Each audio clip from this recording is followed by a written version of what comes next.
Welcome back to Late Night at the Movies on the Late Night Chat Network, episode 15, Eternal Sunshine of the Spotless Mind.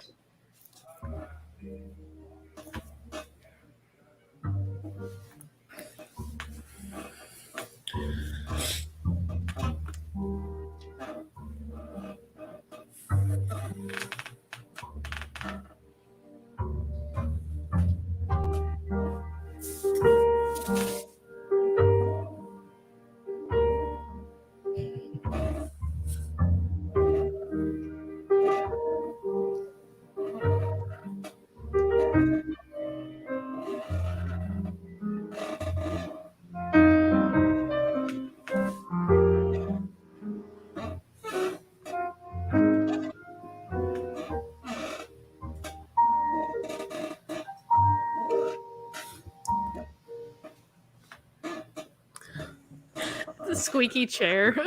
And now the funeral music's over finally. Fuck. I know that was the most, the slowest song intro of all time that we could have busted out, right? But I mean, like, I what liked else were you gonna play, right? You kind of had to play that as the intro, right? That's what I You get felt. some Beck going on in there and stuff like that. You could have figured something out. I was just like, that is, but that's the. Well, thanks It was for like- adding the squeaks to it in the background of your fucking creaking chair and your, you know, all we need now is for you to fart and we can just wrap this show up. We can right? set it off. Yeah. It might come true. I might chat myself today. Welcome back, everybody, to Late Night at the Movies. I'm joined with us today is Julie, of course, over from one of our fellow co-hosts over from Late Night Chat here on the Late Night Chat Network. How you doing, Julie? Pretty good today. How are you guys? Yeah, not bad. You seem like a wide awake. I do? Wired. Yeah, you seem I like just wired. It's like look like you're having a great time today. Great I old don't know. week. I just got off work, you know. Still got energy from being at work all day, I guess. I don't know. It must be nice to have energy from work. I don't know if that's like. I get home and I want to go to sleep. After I just woke up, man. You takes know, it out of me. Yeah, no, I'm just Still- like I'm done.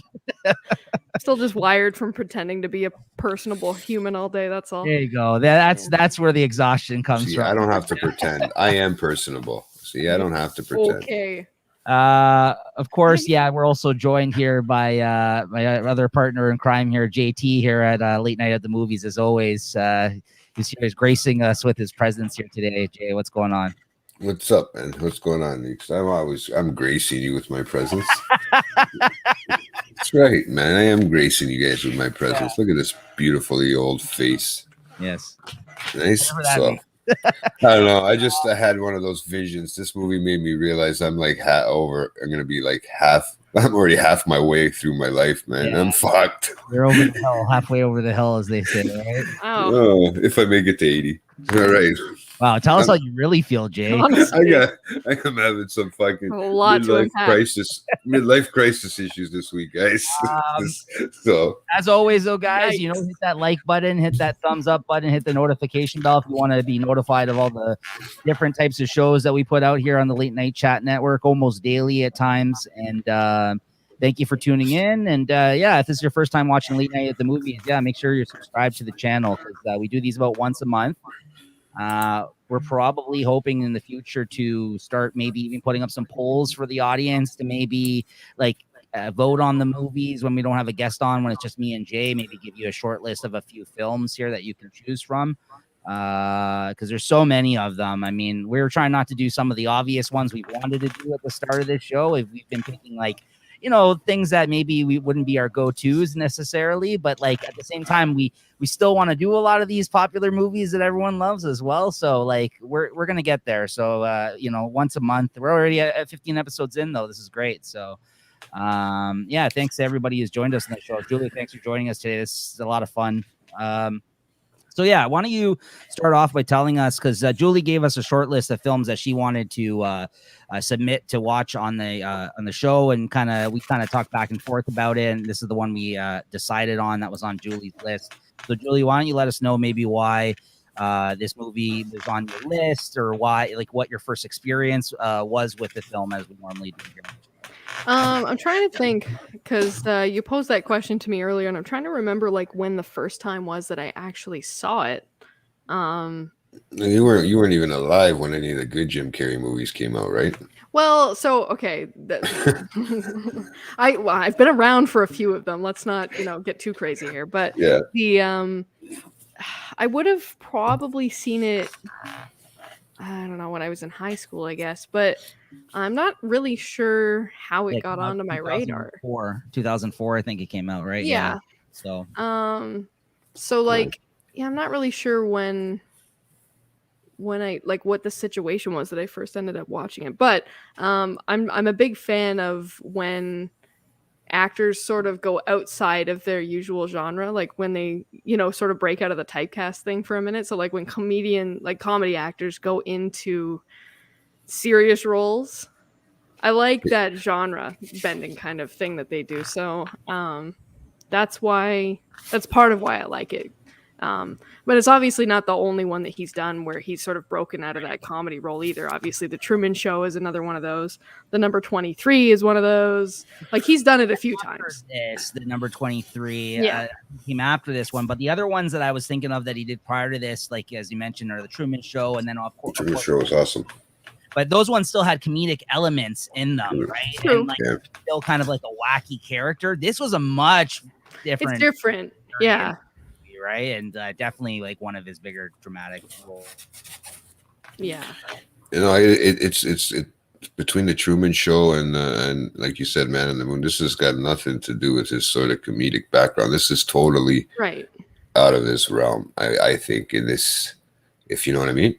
I don't know if Niko froze up there, guys, but if he did, I think we're good. But yeah, so I'll be honest with you. The first time I watched it, I think it's just I wanted to see what it was like for what's it called, Jim Carrey to do that sort of acting, to take on that sort of role, and to try, to pull alongside a Kate Winslet that just did a Leonardo DiCaprio kind of fucking move, and all of a sudden, now she's gonna try to do this role with Jim Carrey and be serious. So apparently Niko just had enough of this StreamYard and said, back. You know what, fuck it, and let's leave JT and Julie there to host the show. But we're used to this. This is just like another test run, because Sunday we'll be having. We're professionals. Yes, fine. We'll be having our show's coming up Sunday. I think it's our show. Monday actually this week, right? Monday. I think Monday we're doing it Monday, guys. So sorry, don't forget we'll be partying to do out of town. So no, it's you know what? If you can party out of town, all the power to you. I haven't done anything this summer, Julie. I've been trying to do some stuff and get out of there, but work just seems to pull me back. You know what I mean? Oh, like I know. So that's why maybe you gotta live your life. My midlife crisis this week, man. Oh but yeah, so this was a great, and this movie didn't help. I mean, honestly, I started watching it this week. It kind of put me in. I watched it twice, back to back, and it kind of put me in that. Yeah, son of a bitch, man. Yeah, I was like, fuck. I can see how it would do that. Yeah. But it's a great sort of love story, sort of weird sort of love story in a sense. Two unusual people that you wouldn't necessarily see together, almost like I mean, we're all, I think, hopeless romantics deep down inside. I think I am too. I won't be ashamed to admit it, but you know what I mean. I think we all are. Especially as you get older and stuff like that. But I mean, to watch Jim Carrey do this is years before he's done that crazy role as Mr. Pickles, which is sort of similar to this, but it's got a comedic. Yeah, it's called. Oh man, it's called. I can't. It's Jim Carrey. I have to check on my IMDb, but no, it's an actual great. It's a great movie with Jim. It's a TV show with Jim Carrey. Sorry. Oh, okay. And he's doing this. He's playing Mr. Pickles, which is sort of like Mr. Dressup, which is sort of like a Mr. Dressup style character. Okay. And it's a really good show. I don't know if they canceled it out. The other thing I was going to say, but Kidding. It's called Kidding. Sorry, I just want to let you know that's what it's called, Kidding.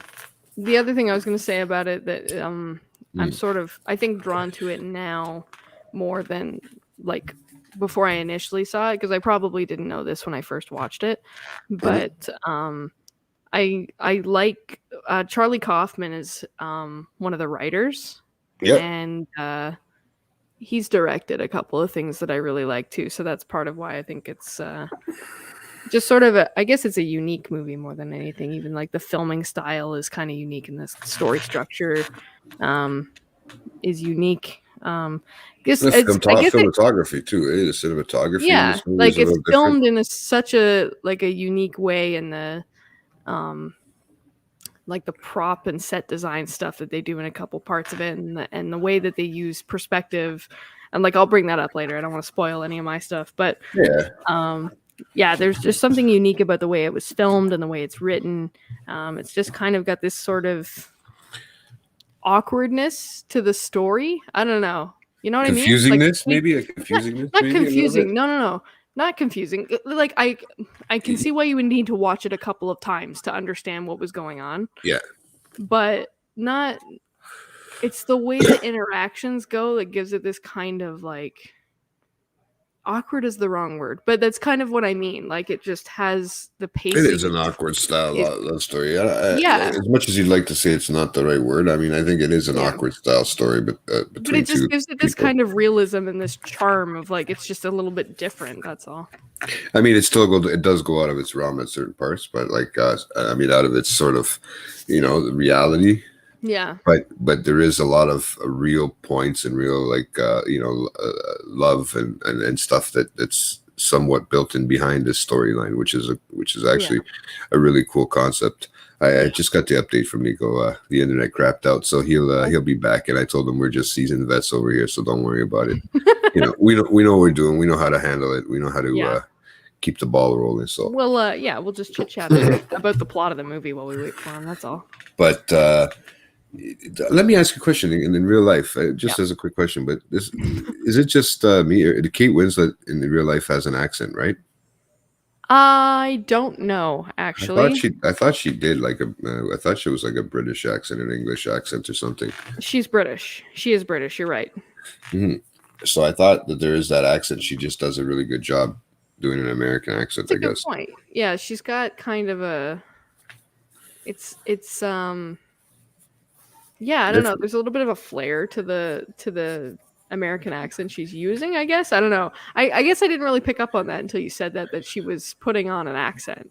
Because I've heard her, and I'm pretty sure I've heard her in award ceremonies, stuff like that, and things like that, and I've heard her actually speaking, and that's why sometimes it trips me out when I do see her. Mm-hmm. Let's say this movie, the Titanic. I mean, you see her in a lot of. I mean, she is in British roles too. There's a lot of British roles she's in too. So I have a feeling that she does have an accent. You know what? I get her confused with fucking Winona Ryder. How the fuck do you get her confused with Winona Ryder? I don't know. I thought, like, when I went back to it, I was like, oh, I thought that Winona Ryder was the other one, like the one that was opposite him in this movie. No, that's not her. No, who I get Winona Ryder mixed up with? I would get her mixed up with Marissa Tomei at some points in the back before, like a young both of them. They're the same. I can see that. Right? But I mean, I could see her being maybe like... I'm trying to think of which one, like a Nicole Kidman mixer. I could mix her up with something like that, like that style when they have that look. Yeah, I could kind of mix them both up. You're mixing up who with Nicole Kidman? Which one? Dunst? No. What's her face there? Kate Winslet? Yeah, we were talking about. Yeah. This started because I thought that before I rewatched it, I thought that Winona Ryder was the one opposite him in this movie. Yeah, we're just. Oh, interesting. Okay. Yeah, we're just trying to figure out if she had an accent, Winslet, in real life. Yeah, she's British. This isn't Titanic though, right? Like, right. Which we can get into. Sorry about that, everybody. My internet likes to crap out every now and then. Actually, been happening a lot this past week, so I need to make a call, I think. But I've been recording, so make a call and say "fuck you, assholes." Able to address it yet? So, anyways, it's okay. We're professionals. So you told her about you guys kept the going, of course.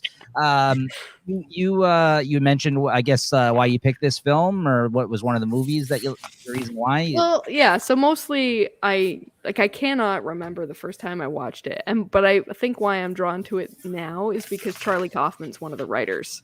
Okay. And I like a bunch of his work, like some of the films that he's either produced or written, and a couple that he's directed. Which and he doesn't have that big of a roster of things that he's done, but there's a couple of really good movies on his list, and that's why I like it.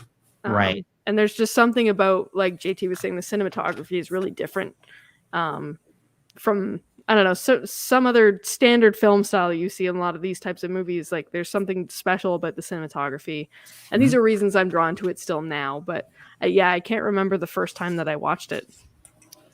This was actually my first time watching the whole thing. This is one of those movies I started a couple of times, and for whatever reason, I just never ended up finishing it. You know, maybe just either fell asleep or just like just never got around to watching the whole thing, or I threw it on and then ended up getting distracted, did something else. You can get lost and distracted with this one. Yeah, if you're doing something, you can really lose track. I noticed that. Like if your attention span sucks, you can really have to go back and rewatch things on and catch it. Trust me. Because the pacing's kind of slow, and it's sort of, all over the place. You have to be like in the mood to watch it. Yeah. I've always wanted to watch it though, because like I'm such a fan of Jim Carrey, and all my only memory of when this film came out originally was, again, just that fact that Jim Carrey was getting all these weird looks at the time, because like people were like, oh, like they weren't, I guess, appreciating him for trying to do different things at that point in his career. Right. And they all wanted, of course, what we know of Jim Carrey, myself included. But at the time, I had watched some of the other ones that we just talked about, like the Truman Shows and the Man on the Moon.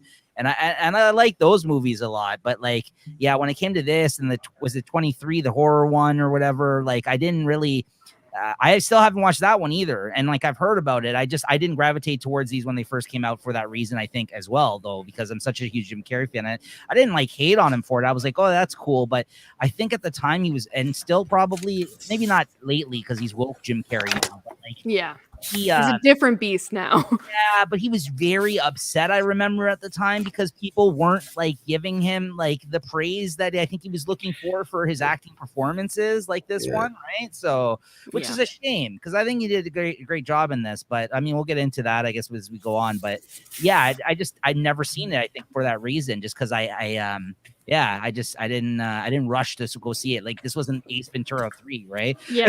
I mean, like I would have like, oh shit, I gotta watch that, like. but yeah, I know I love Jim Carrey though since I was young. I love so many things he's done, right? So we grew up on him, bro. I mean, that's just the way it is, right? We grew up with Jim Carrey, and people expect that all over the outrageous Jim Carrey from fucking Living Color, Yeah, I was young when that came out, and still I know him from that. Absolutely, Fire Marshal Bill, man. He actually looks like Fire Marshal Bill now. He's actually aging like that. Yeah, that was actually. It's funny you say that, because I like fact checked somebody the other day, because they were like, oh yeah, he's had so many appearances on Saturday Night Live, and I was like, no, man, that was in Living Color. And like that show does not get enough credit for like existing at all. That show was awesome. Those Wayne brothers were just, and they knew how to put it together perfectly. Yeah. And I was like, man, I'm like positive that he didn't have appearances on Saturday Night Live. He was doing it in Living Color. And then we looked it up, and I was like, see, he was. I've heard him talk about that. He actually auditioned for Saturday Night Live, but he didn't get in. Like he has this whole story about like, again, this is coming from the woke Jim Carrey of today. Yeah. Where it was like, there was all this weird energy going on that day when I went to the audition, and like some sort of like bad omens or something like that. I don't know. It's actually an interesting story. Whatever. If you guys, I forgot what interview he did. Maybe it was a podcast or something. I heard him talk about it. It was interesting, but yeah, absolutely. In Living Color. Yeah. And like, which was weird too for him, even at that point in time, because he was like the token white guy and pretty much a all black cast for that show. Yeah. Right. So like, I think there was another guy too, though, wasn't there? I think it was him. There was one other white. There's probably eventually that they all kept coming on there, but I remember they did the white chicks and stuff like that. Like they did those. Jenny McCarthy was, I think. Jennifer Lopez, bro. Jennifer Lopez, that's it. Yeah. She was one of the Fly Girls. She's MTV, I think, girl. Or no, what's her name? The other one. She's a Fly Girl. Anyway, that's what they call them. But yeah, so Jay, did you mention if you've seen this movie before and all that good stuff? Well, I mean, like I said to Julie, I said if you're a fucking hopeless romantic, it's probably something you'd want to see and you want to watch. And I think, like I said, each of us deep down inside, probably in some weird way or another, are right. I mean, like I said, she's laughing because it's me. She's thinking about me, right? Like, when I say that, but it's true, man. And it's kind of sweet. The whole underlay of the movie is sweet, and so it's like it kind of now. I guess as I'm older now, then I tried focusing my attention span a lot more on this one. I really, I appreciated it a lot more than I did when I watched it when I was in my 20s. I would probably turn it off. I would have probably turned it off and just said, you know what, next. It's not funny enough at that time. At that time, I might have liked more funny things. At this age, I'm kind of more into serious and kind of corny gay movies, like that make me want to cry. Well, this is definitely like a romance, but it's like a sci-fi romance type of film, right? Classified as, right? Yeah, that's what. Yeah, that's what takes it for that twist. Yeah. So Julie, did you want to give like a basic like what the premise is, like synopsis of the film quickly before we get into it, like a loose kind of description or of what it basically is? Yeah, I guess. So how do I? Why? I mean, they're watching it. I can spoil as much as I want to.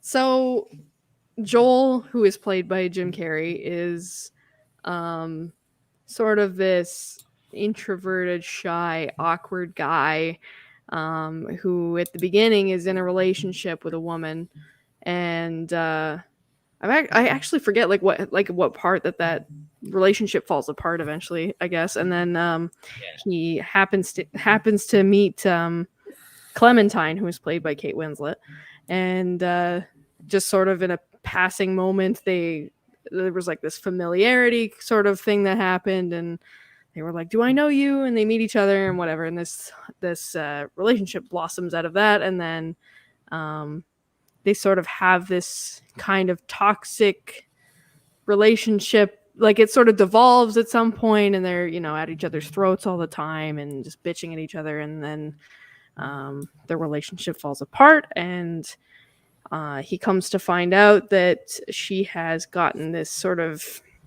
not experimental, but like she's gotten this procedure done that essentially erases him from her memory so that she doesn't have to feel heartbroken about it anymore. And he finds out about it and he has the same thing done. And then the story basically is around the experience that he's going through in his mind as these memories are being taken away from him by this process.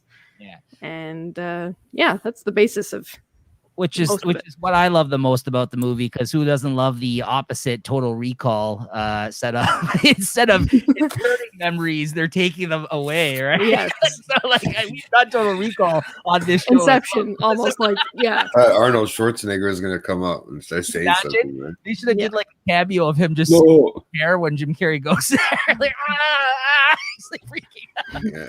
Yeah. They're putting the tracker in his nose in this movie. No. That was the hook for me personally. Like I didn't know how much of the sci-fi part. Yeah, absolutely. I mean, not that I can't watch I can watch romance or something like this, like one of these type of movies, right? Once in a while. It's not my go-to genre, but once in a while it's okay. And but the sci-fi twist to this plus the cast, I think, was what was most interesting for me. Yeah. Yeah, it's so weird to see drama. What do you call it? How do they say it? Drama, romance. Then they throw sci-fi in there, which kind of just throws like, what the fuck is that talking about? Makes you want to wonder. It's a little different from like the classic, like formulaic, crappy blockbuster fucking romance movie, right? Like there's something different about it. It's just unique. This isn't JT's favorite movie, The Notebook, all right? So it ain't no Notebook, bro. I'll tell you that. Exactly. All right, so Julie, why don't you do us the honors then of maybe getting into favorite scenes of the film here, if you want to start us off, and then mention a scene, and then we'll kind of go around. We'll do one at a time here of any scenes we want to mention as our favorites. All right. Let me pull up my notes here. You don't have them ready? Sorry, I was switching between IMDb and my notes.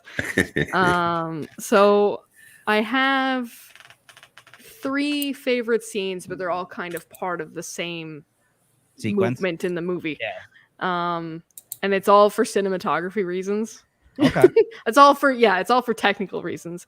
I really like the scene where he is sort of reverting to his childhood and he's under the table and they use like perspective to make her look enormous and to make him look so tiny. And like obviously the set design and the props played into that, but they also must have had to use some in-camera trickery to keep the focus straight.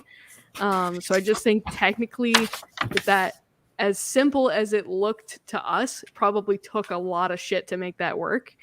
And then following that in the same kind of part of the movie is and with for the same reasons when he's like getting a bath in the sink.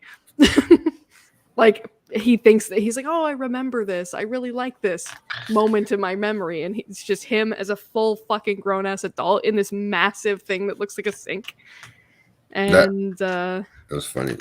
So yeah, I guess the other one that's my favorite is later on. So do you want me to come back to that? Yeah, we'll come back. Those were interesting. The thing you're talking about is the forced perspective. Actually, I watched something of all things on Netflix for anybody who's interested to learn more about this because I never knew how they did this really until this past year. They have that movies that made us, Christmas movies that made us on Netflix, and there's one that they do on Elf. And in Elf, they do that where they show Will Ferrell thing, and the way he sits in the seat, and they actually showed you how they filmed that. Like with it's like Julie said, it's really interesting how they do that, and you don't really realize. Like I never realized like that's like obviously you knew sort of camera trickery was going on, but to the extent of what they have to go through to shoot that type of scene, they were saying like those were a pain in the ass to shoot, like in terms of like the production of the film, right? So yeah, that is very cool. I agree with you, and we actually noticed Christine watched the movie with me too because she loves this movie, and she had pointed that out as well as something that.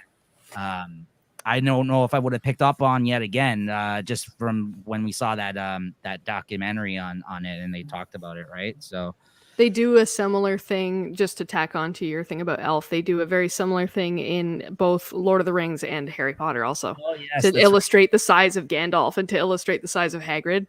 The same kind of tricks are used. That's right. Yeah. No, it's really cool. It's really cool. How about you, Jay? Yeah, scene I'm not gonna lie to you. It's probably the corniest scene in the movie. But the one there when they were on the ice, when they run onto the ice and he's all scared. Yeah. Right. And then they, and they have their little monologue in between each other, and he's scared to go onto the ice, and you hear it cracking, and you can hear all this shit. And she falls on her ass, and certain things like that. Like I don't get me wrong, I really like the scenes that you were talking about too as well, Julie. I'm not offended that you chose a different scene. No. Don't let the anxiety take over right now. I'm just saying they're great because I wanted to actually say those too because I knew you would like watching those. I thought of you too as well, right? Mm-hmm. But with the whole corny scene, where they're kind of standing far apart from each other and they finally end up on the ice over here like this. Like so that was here.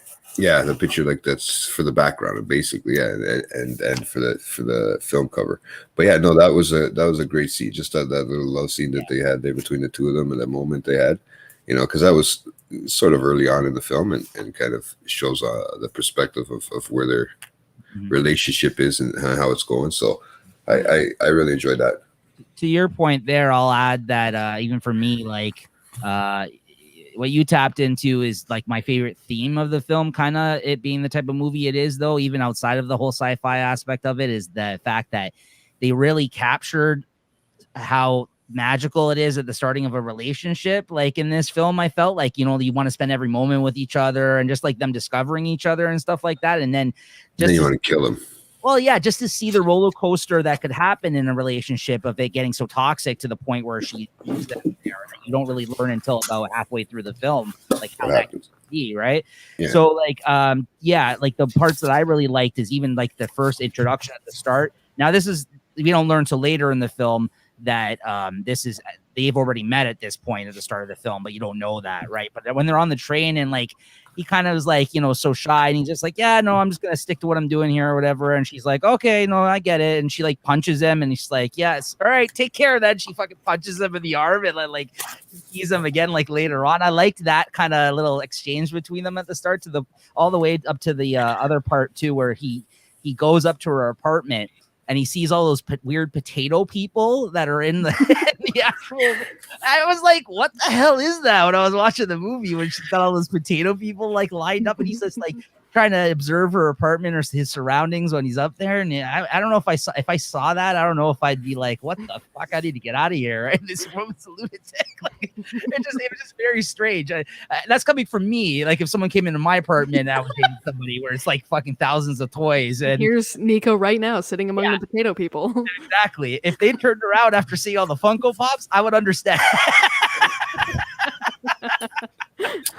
Oh, dude, if they had, that's nothing. Hey, compared to all the comics, if they would have turned around for the books before anything, bro. If they wouldn't have turned out, we would have had them at, you know, if you would have been able to keep them at the books, you'd be good. That's why majority of this stuff stays in this room. This door would be shut. And then, you know, maybe later in the relationship, we did get introduced to that, right? So they turn up on GT, all they're gonna find is coffee cups. Yeah. Hey man, your coffee cups, bed sheets, and shit like exactly. Fuck up. All right. What about the other one, Julia? What else did you have there for? The other one is just kind of for the same reasons, just like a set design and kind of prop. Like shout out to their prop department and stuff. Basically, there's this transitional scene sort of at the end where he's closing in on the end of like the last memories that are being plucked away, where it just happens for like a flash of a second, but there's a scene where he is in the back seat of a car, but the car's full of sand. Like it just happens in such a quick flash, but that whole transitional scene and the way that it's sort of like it's things that are out of place but like put together in a set design way, different pieces of the story, and like just to illustrate the whole thing falling apart and just like the chaos of him losing control of what's going on. That I really liked that one.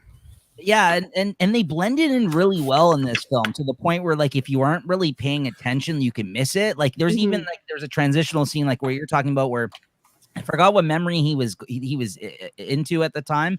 It was definitely something when he was younger, but then like they kind of zoom out of like darkness and then into the room where he's sitting there chatting with his two friends. Oh yeah. And like it happens so quick, and I was like, oh, that was really kind of neat what they did there. But like it's not like they spend a lot of time with it. It's just like zoom out, boom, into the scene, and then they kind of just keep it moving, right? So like unless you actually like. Yeah, and that's why I kind of like watching these movies again, or like for the first time, even for me. That's why I was interested to hear what you guys had to say about it, of course. But I noticed that, but like, you know, again, if I was like half paying attention or just had it on, I probably wouldn't have bothered like actually, you know what I mean? Like, it's not really doesn't do a lot for the film, but it's just a nice little touch that they added to it. Yeah, absolutely. It's like a seamless editing spot that was just really impressive. Yeah. Jay? No, you know what other one I like too is when they're in the when he's at that place and he's going to get his memory erased and he's trying to butt his way through, and he's sitting there at the but he's sitting in the waiting room, and he's going through, and you're seeing everybody with their thing, like, you know, everybody's upset because they know they're going in there to erase their memory and stuff like that, and you see that lady there trying to erase what looks like in the box has got her dog stuff, right? And I'm thinking, really, like, this is what this movie is about now? Like, you're going there to erase your memory of your dog or your, you know what I mean? Like, I thought it was cool how they had that, you know, just to think in your head, oh, well, you can go to this place like and this erase is everything. Yeah. So I kind of like the perspective on it. Like, oh yeah, I can go in there and I can erase Niko if I want, right? Like, I would just have to bring stuff that, you know, like my shirt and stuff like that reminds me of Niko, right? Yeah. You know, things like that. My microphone, things like that. I might have to bring it there, you know, and then see you later. I don't forget about all you guys. No. But yeah, no, I thought that was really well depicted, just as part of a, you know, it's just to add that little touch to a scene, right? This is when he's really in his own head. You know what I mean? Don't mean to interrupt you there, Jay, but we're my boys here by the biggest sexual predator in Hollywood, Harvey Weinstein. Oh God! You're joining us today, fresh off of getting Me Too'd here. What the fuck is going on? Shout out to his friend Dr. Cosby. Dr. Cosby, that's it. Expert in the study of memory loss. Wow. Well, if we weren't going to get canceled before, we're definitely going to. Yeah. Thanks for joining us today. Oh, but thankfully, I don't think your production company had anything to do with this one. So I don't think so. For a second, I was like, "Oh shit, did we watch a Harvey Weinstein movie?" Yeah, Kirsten Dunst was in it, wasn't it? I was thinking maybe she had something to do with it. Maybe they did have something to do with this one. I don't know. I'd have to check that. I'd have to look it up, or maybe Harvey can let us know. Jay, I agree with you. That scene was cool. I even liked the way, the subtle way he was trying to snoop at what the people had brought with them. Like he's like this, but it's again, just a small little scene. But I had actually written that down as well as just an observation. You didn't get much of Jim Carrey kind of acting like Jim Carrey in this movie. So the little moments like that, where he kind of even when he's back in his memories when he was younger, there was some moments where he was kind of coming out a little bit more like a Jim Carrey, but no, you didn't get too much of him like that in this film. But yeah, what else? What I got is I liked when he's at his friend's house there with that woman and the guy there, and she's trying to tell him to do something, and he's sitting there smoking a joint. And he's like, "I'm making a birdhouse." That was one of my favorite quotes. He's literally just sitting there, kind of fuck off, to her. He's sitting there with a joint in his mouth while fidgeting with the birdhouse. I'm just like, what the hell is going on here? He's so out of place, right? I really enjoyed that a lot. That's actually one of my favorite quotes too, is that part. So that's another one of mine, and I probably got one other, I guess, big one here, one or two. So anybody else have anything else? Julie, you said that's it for yours, or for my scenes? Yeah, that was all I put down. How about you, Jay? Anything else? I have a whole bunch of different scenes, man. I like that scene where there's a scene that reminded me of you, bro. It's when they do the flashback and he's trying to go back into memories and he's hiding in, right? Oh, I know where you're going. And he's a teenager or whatever it is. He's a teenager in this, he's 16, he looks like, or 18, probably around there. And he's, oh my God, I know exactly what you're about to say. Beating into the comic books, yeah. So I was like, I gotta ask that. Better than that, it was his illustrations that he was. It just reminded me of let's having a comic book in front of you, it's drawn, right? Well, so that wouldn't be me. Unfortunately. Oh my God. I that's the first thing that came to my head. Is that a bad thing that that's the first thing that came to my head, bro? Leave it to JT to clean we're just up. It's just because we're that close to friends, and I think that it could possibly be him. Harvey's having a canceled Hollywood party afterwards, guys. For anybody who wants to attend, you might as well add my name to that list. James Franco, JT, R. Kelly. Fuck. I'll pee on you. That's it. So, thank you. I'm glad that reminded you of me. That's great. I mean, there is a kind of cool scene that I wanted to, a goof scene that they had mentioned in it, and I realized after I kind of rewinded it and we watched it, and it's all got to do with that CGI filming. When the whole that when she's walking alongside of the car and everything's falling apart, house is falling. But if you notice, she's only got one leg. They said, so I went back to check, and the CGI for some reason took out one of her legs in the scene.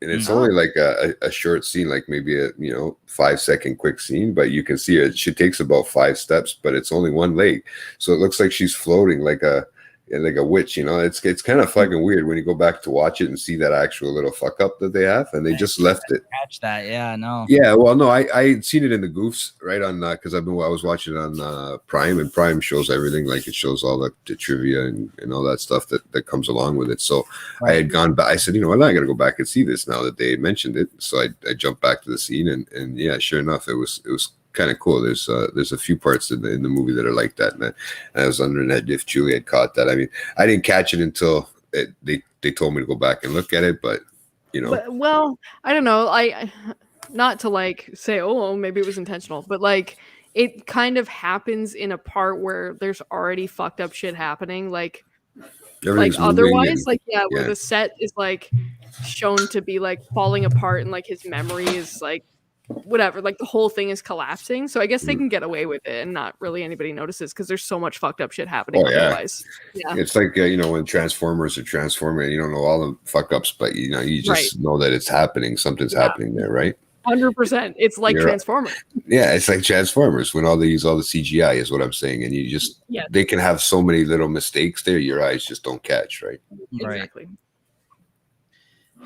So then next up for me, I got in comments.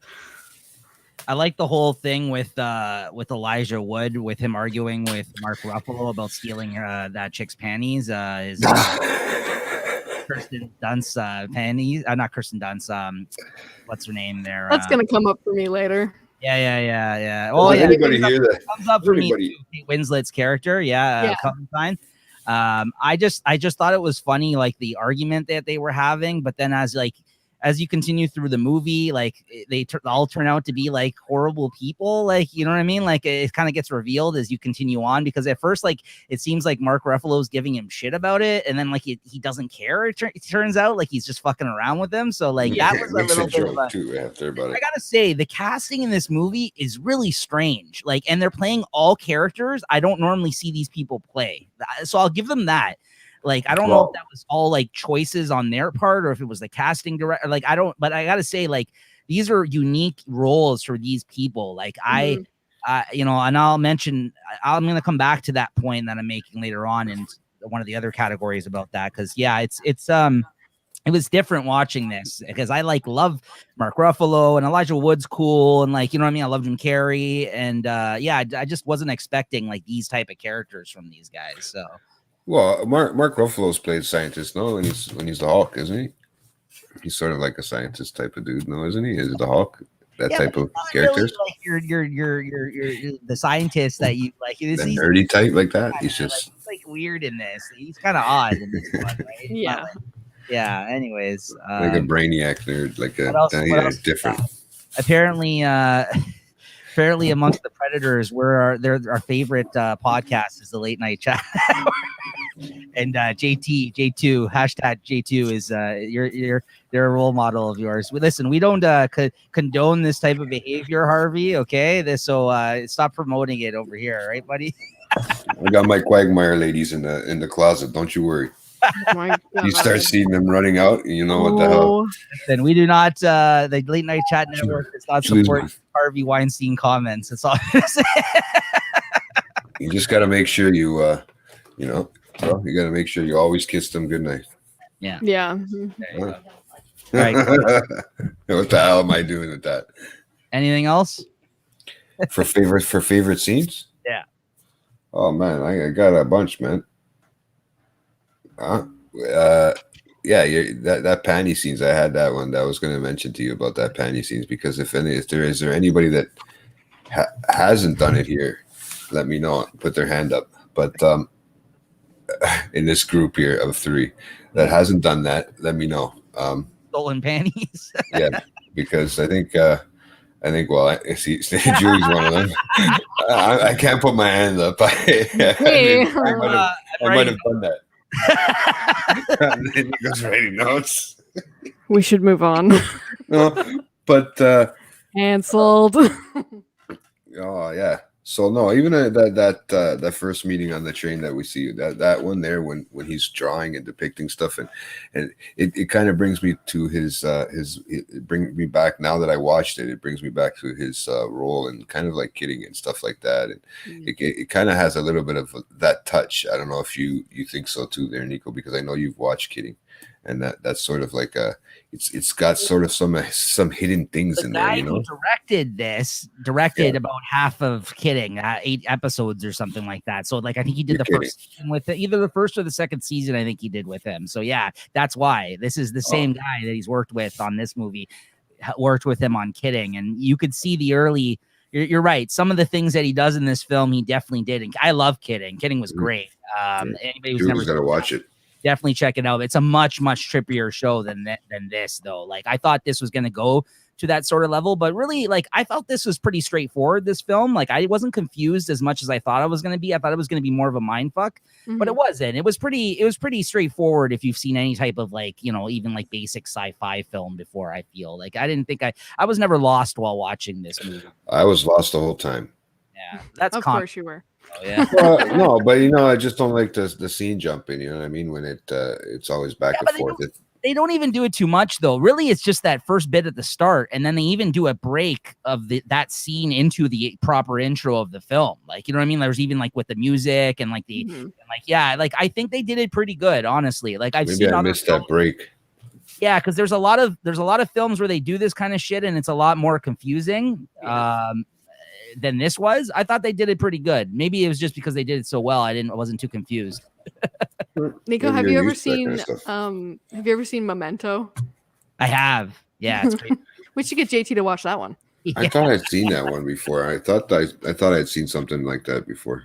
Similar concept, but, you know, twice or maybe triple as confusing. No, well, it just the jumping around. I mean, I thought on my part, I thought it jumped around quite a bit. I don't know. Maybe like same concept. I shouldn't say same concept. Same storytelling scenario, I guess. Yeah. No, absolutely. We did mention that at the top of the show. Yeah. Yes, Harvey. Relax. He's old, guys. Get over there and smack you. I get over there and smack him around. You're thinking too much about the panty scene. Admit it. He's frail. He's old. You know, it's okay. He missed it. He's trying to think about hanging himself with the panties. The best was there's a Curb Your Enthusiasm episode where Jeff Garland's character, Larry David's friend on there, they made him kind of look Harvey Weinstein-ish. and because he kind of looks like him sort of, but they made him like look more like him on this one episode. And he's at a party with Larry David, and somebody walks in and like fucking goes and tells him off. He's like, no, that's not Harvey Weinstein. Somebody at the party tells him, and he's like, oh, I'm so sorry. Too much Curb. It's a funny scene, but anyways, Jay, anything else for you for favorite scenes here? No, I mean, I'll probably talk about other scenes as we're going along through certain clips, but yeah. My last one's the ending. I just love the ending of the movie. I thought the ending was very well executed, from everything from the reveal of Kirsten Dunst getting all the tapes to that whole kind of thing, how it escalated with them seeing each other again. You know, the event they run in with Elijah Wood, and now that all makes sense kind of like by that point, right? Like him going back to the house and them having to sit there awkwardly listening to the tapes while trying to like figure things out. Like they have them on in the background, and he's like, oh no, I never actually thought that about you. And these guys don't know, right? They had their memories wiped, right? So it's really weird and creepy in a way. Like they're in the car and he's driving. He's like, are you messing with me? Like, what is this tape? Right? Like that whole scene was really like, that's where it took a turn for like, it could have taken a turn for a much darker turn at that point in time, right? Which as I looked up information about this film, there was actually a different ending to this movie. I learned to this. Somebody got hurt. Yeah, somebody killed somebody or something like that. It wasn't supposed to be the happy ending where they end up together. Apparently, in one of the original scripts, Jim Carrey walks away at the end from her. So like that's what I mean. So like so like the fact that it was they still managed to have a nice ending, I think, for this film at the end. I was happy about that. It was well done, the ending. So nice. Yeah. All right, so on to the next category here. There you go. A little comment on Jim Carrey's movie 23. All right. Moving on. Favorite quotes. All right, Jay, you want to start us off with this one? I didn't feel this was that quotable of a film. I don't know about you guys. I don't have too many though. For this one. Yeah. You know, what's his name there? Rob. Right? He the one that's building the treehouse there. When Jim Carrey's over there and Joel, I call him, well, his name's Joel in the film, but when he goes over to the house and he's talking about how she had erased her memory and blah, blah, blah, and he's explaining to them, and he just looks at them and says, what does he say? He goes, hey, anybody want a joint? Yeah. And then his wife freaks out on him, and it's like, that one, of course, is going to stand out to somebody like me, obviously. No, it was a good one though. Yeah, to break the tension of that moment, right? It's like, what do you say at that moment, right? And it's like, what do you say at that actual moment? There's nothing right and wrong to say. How do you describe that? You just somebody got their memory erased. Yeah, exactly. Like the fuck. You would take it better if I think you smoked a joint. Yeah, exactly. Like, oh yeah, all right, I can see this happening. Right. Yeah. The first one I had written down was at the start of the film where he's doing the sad sack Jim Carrey kind of shit where he goes to the beach and he's walking around on the beach. And at the time you didn't really understand the point of that, right? Until later on in the film, I guess the whole thing about them meeting on the beach, right? But at that moment, like he's like narrating or whatever, he's like, sand is overrated. It's just tiny little rocks. Like I was just like, I'm like, it is. He's right. Like, it's kind of like, I mean, I like what he said. Like I was just like, yeah, that's a good point, man. I just it was just I just really enjoyed that whole monologue, I guess, that he had at the start when he's kind of like narrating the whole intro. But that little nugget that he threw out there, it stuck with me for whatever reason. I wrote that down right away. Yeah. Oh yeah, that's a good one. They have a whole bunch of other stuff that goes along in that whole scene and that whole quote. Like it's very quotable lines on that whole scene, right? Yeah. So yeah. But who's it? Julie? I went with a quoteception because it's a quote from the movie that is quoted in the movie. Mm-hmm. Inception, got it. Yeah. So yeah, right. When Kirsten Dunst, whose name is Mary in the movie, because I was like, wait a minute, who said this? When she gives her toast when she first comes over to the house when they're doing the procedure on Joel, and they break into his liquor cabinet basically, and she says this toast, which is, I think she said it was an Alexander Pope quote, and she said, "Blessed are the forgetful, for they get the better even of their blunders." Yeah. She said it was Pope Alexander or something. No, right? She fucked it up later in the movie. But yeah, so that I had that one, and then the other one is also a quoteception. It's the other quote that she gives later on, which is by Nietzsche, which is the summary and the title of the film. It was just kind of like that wink to the audience moment that I was like, oh, it's kind of corny, but it's funny. Right. So the Nietzsche quote is, "How happy is the blameless vessel's lot, the world forgetting by the world forgot, eternal sunshine of the spotless mind, each prayer accepted, each wish resigned." Mm-hmm. And that's all I wrote for quotes. And then I cried. Oh, so heartfelt. Even though I have no idea what that meant, but yeah. Yeah, I know, I don't either. It's a bunch of nonsense, but I just like the wink. I like the wink to the audience of, oh, it was the title of the movie. It was like the Family Guy moment of like, oh, he said the movie title. Right. Yeah. Family Guy made a joke about that one time. Mm-hmm. Yeah. Like, oh, he said it. Like, oh, he said it. Movies do that all the time, right? Absolutely. Yeah. You're like, oh, that's why it's called this. Right. Like, what? Oh, I think Late Night Chat does that too. Yeah, I think all of a sudden we say something stupid in the show, and all of a sudden it becomes a title. Yeah. Exactly. That's our whole. Oh my God, Jay! It's a peek behind the curtain. Don't tell people how we come up with names. Oh no, we stole that from Family Guy. Exposing all of our secrets. Jesus. Hey, come on now. We're gonna have to. Oh my ass. Men in Black style. Okay, Jay. Oh no, I was just quoting. That was a quote, bro, from the movie. That was Clementine, no? When she fell in the ice. Oh. Yeah. You know. Oh, nice. My ass. Remember, she fell? No, but yeah, you guys, I love how you guys just keep going to that corner section there, looking at the comments. I love it, man. Oh, some great ones. Absolutely. I know. Harvey's the man. You know, I don't support her, and yeah, I do. Whatever. Do whatever you want to do, Harvey. It's a free country, man. It's a free world. Listen, we're just playing along with the comments here, Jay. You know, calm down over there. Yeah. Anything else? Was that your quote? Drink up, young man. No, drink up. When she says drink up, young man, it'll make the whole seduction part less redundant, no? When they're first getting to know each other and he's a little bit, nervous at her apartment or whatever. And, she's trying to, they're having a drink together and, he's kind of nerdy and well, he's kind of shy, right? At that moment. I mean, to have someone that's so outgoing like her in it. So when something like that is said, it's like, yeah, what do you do, man? You're just about to get something. If she's saying something like that, man, you better just play your cards right, But no, that was a good little quote that I thought that she said there.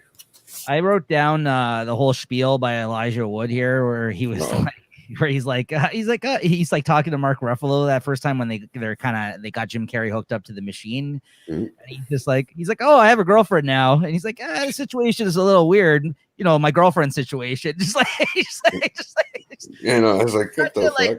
Weirdo Elijah Wood in this movie, just like, clearly that's who you're talking about, man. Like, clearly someone who's never has had a girlfriend. It seems like he's just so insecure. Like, it's just funny. You could just like the way he's acting in this movie. It's again weird. I didn't know that Elijah Wood was going to be a creep in this movie, so that was a really weird turn for me. I didn't know he was going to get all Harvey Weinstein with what do you think he's going to turn up to be like, man? That kid. What do you think he's going to turn out to be like? Boy. One of the few people who truly get me. There you go, Jay. There you go. Hashtag J2. 2 thumbs up. 2 thumbs up, Harvey. Since Julie already said hers, any other quotes you got there, Jay? I stole a pair of her panties. They were clean and all. No, that sounds like something I would say. Yeah. I don't know if I'd steal them clean. I don't know. It depends. But, I think he was just lying about that one. He was a little creepy there when he said something like that. Like, I mean, he does come off as that kind of creepy, like, nerdy kid. Right. Elijah Wood in this fucking movie, right? So, yeah, absolutely. Yeah. It seems like something that. A comment like this. That's a little interesting piece of wordplay there. That was good. He must have watched the movie. Yeah. Yep. I like I'm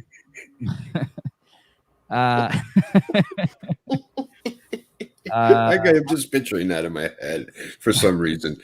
I like the part where Jim Carrey, they're watching like it's the memory. This is like the one moment where Jim Carrey was acting like Jim Carrey, I felt, in the film the most, is when he has the old memory of them sitting and they're watching actually, this is, I guess, while they're on the run in the past. I don't know necessarily if it was a memory of his, but they're going through his mind. And they're at the drive-in, and then they're mimicking the voices of like what the people are saying on the screen, like because they're watching it on the outside. Yeah, and then he's like, oh my God, there's people coming out of your butt or something. Carrey just like doing all the voices. Oh yeah, you know what I mean? Like I was just like, oh, there's Jim Carrey. Like you could just tell, sneak peek. It was the one moment where he was kind of like coming out of his shell. He was actually having a good time with her, like had a few drinks or they're having fun, you know what I mean? Like, cause throughout most of it, he was just, again, like introverted and very unsure of himself and shy. And just like, you didn't get many moments of him when he was happy with her, when they were kind of chronicling, except for when they keep doing their thing throughout the memories, like that whole portion of the movie. But when they're showing you kind of what happened in the past, he's still kind of very, not himself, right? Not who we kind of know as Jim Carrey, or not even somebody that you really like, to be honest with you. It was hard. It was hard for me watching him in this film because not that he did a bad job. It's just like, this isn't Jim Carrey that I know. So like, I guess that's a good thing. Like, that's, I mean, like he did a good job clearly then, if he's got you making you think like, no, this is a different character here. Right. But not one that I necessarily loved 100%, just because it's hard for me. Long-time Jim Carrey fan. Well, I have one final quote there if you want, if you like. I have this one kind of resonated with me because it kind of reminds me of something. Kind of reminds me of how people say I talk too much, but it said constantly. This is Joel saying it. So Jim Carrey saying this part. He says constantly talking is necessarily communicating. Right. That's a good one. Yeah. So I am communicating regardless of if it's not making sense to anybody. Yeah. So sometimes, that I don't know. It just kind of went off in my head when he said it. It was kind of like, you know what, that could be me. I could constantly talk, but it doesn't mean anything. It just still means I'm communicating, right? Right. So shut. I liked my last one here was again something that you could relate to because I've been in these situations and stuff. You know, at times I've been known to be introverted in a sense too as well, right? But not you. Yeah, surprising, right? Thank God. There was when Kate Winslet walks up to Jim Carrey when they first met each other at the party on the beach, and he's sitting there eating the food, and then she's like, "Oh, thank God, someone normal that doesn't know how to interact at these things either." Mm-hmm. And I'm just like, yeah, everyone's been in those moments, like where you're at a party, you don't know too many people there, you're sitting maybe off by yourself, or you're waiting on somebody, or you're just there with the one person, right? So like, you know what I mean? Like I've personally been in that situation, so like finding someone who kind of understands that. In that moment, what she said to him, I was like, yeah, I know she gets it. And like, that's like definitely a moment where they bonded, I think, or like kind of he was able to come out of his shell a little bit and then she just takes the food right off the plate. Right? Yeah. So, yeah, that was really good too. I like that quote and that moment for that matter. So. You know, this one, this one too is like for me too. It's you know, I haven't had much luck with the ladies. Right, and then Stan says, "Well, maybe if you stop stealing their panties, right?" Bro, you got like 4 things that are quotes out of that panty scene. That's all I just out, right? It's that inspiration from Harvey. There you go. Is it me, or does it sound like we didn't like the movie? He's gonna light her ass up like a Nora on the 6th day of Hanukkah, if that's okay. I think it's pronounced Hanukkah, if that's the case. I almost lost the computer there. Weinstein's a Jewish name? I think so. If not, that nose is. If not, I apologize, Harvey. I don't want to pigeonhole you. All right, here we go.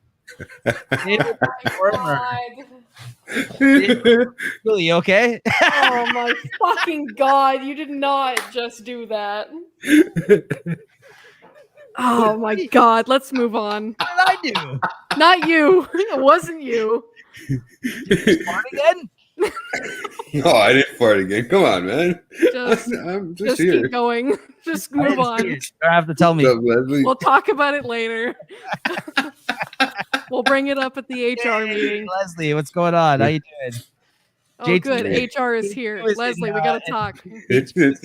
Full effect right now, Leslie. Fair warning for you there. J2. This might be JT's final show, apparently. Okay. So, I guess different when I'm not hosting. It's kind of simple. I just go with the flow. How many edibles have you had over there? I haven't had any, man. I've been looking at them. I've been staring at them. I told you, I got 2 packs, bro. I'm not working tomorrow, so we're good. So I'm going to start us off then with favorite performance here, favorite performer, I guess. I got to tell you, I'm quite surprised by this pick of mine. I went into this movie being, like I said, the big Jim Carrey fan that I am, thinking, oh, well, it's clearly going to be Jim Carrey for me, or this is an interesting dramatic role for him. He's branching out. I'm going to appreciate this. I love the guy. I stepped away from this film though 100%. It goes to Kate Winslet. I honestly I fell in love with her watching this movie. I'm not even lying. Like I have a huge crush on her in this movie. She's so awesome in this movie. And I haven't seen a lot of films with Kate Winslet. Honestly, like my frame of reference is Titanic.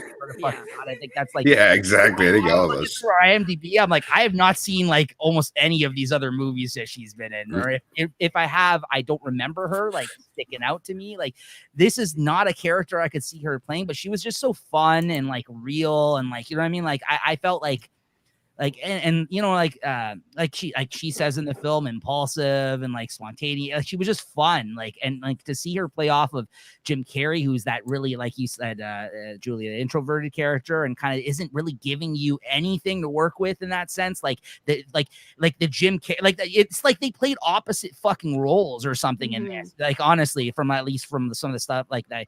I would maybe expect from Kate Winslet, like I said, even though I don't really know her catalog, like it's really strange, honestly, and she killed it in this film. I gotta say, I loved every moment she was on the scene. By the end of it, I was like, oh, I have a huge crush on her in this movie. Like honestly, she's awesome.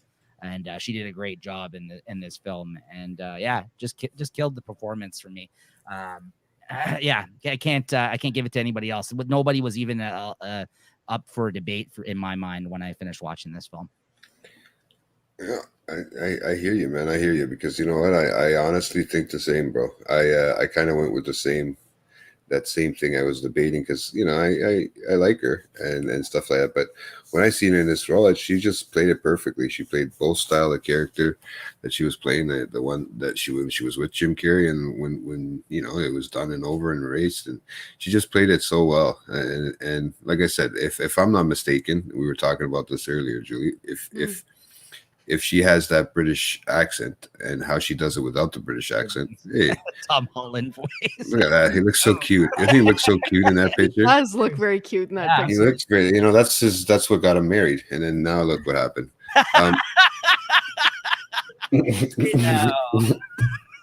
Hey now. Oh my God. That's a Howard Stern thing, though, isn't it? Like, hey now. I know. I've been listening to it lately, so I'm gonna start doing Beetlejuice references. No wonder you're gonna get us canceled. You've been listening to fucking Howard Stern. Oh, it's awesome. Cleaned up the act actually a lot in more recent years. He's barely on anymore, bro. Yeah, exactly. Good. Done like 3 days a week. Hey, I'm a big Howard Stern fan. Watch it now. Yeah, man. Howard Stern is the man. I saw some old interviews the other day that turned me off of him entirely. Yeah, he's had some moments that probably don't not favorable. I'm not gonna get going off on me. It's a whole other thing.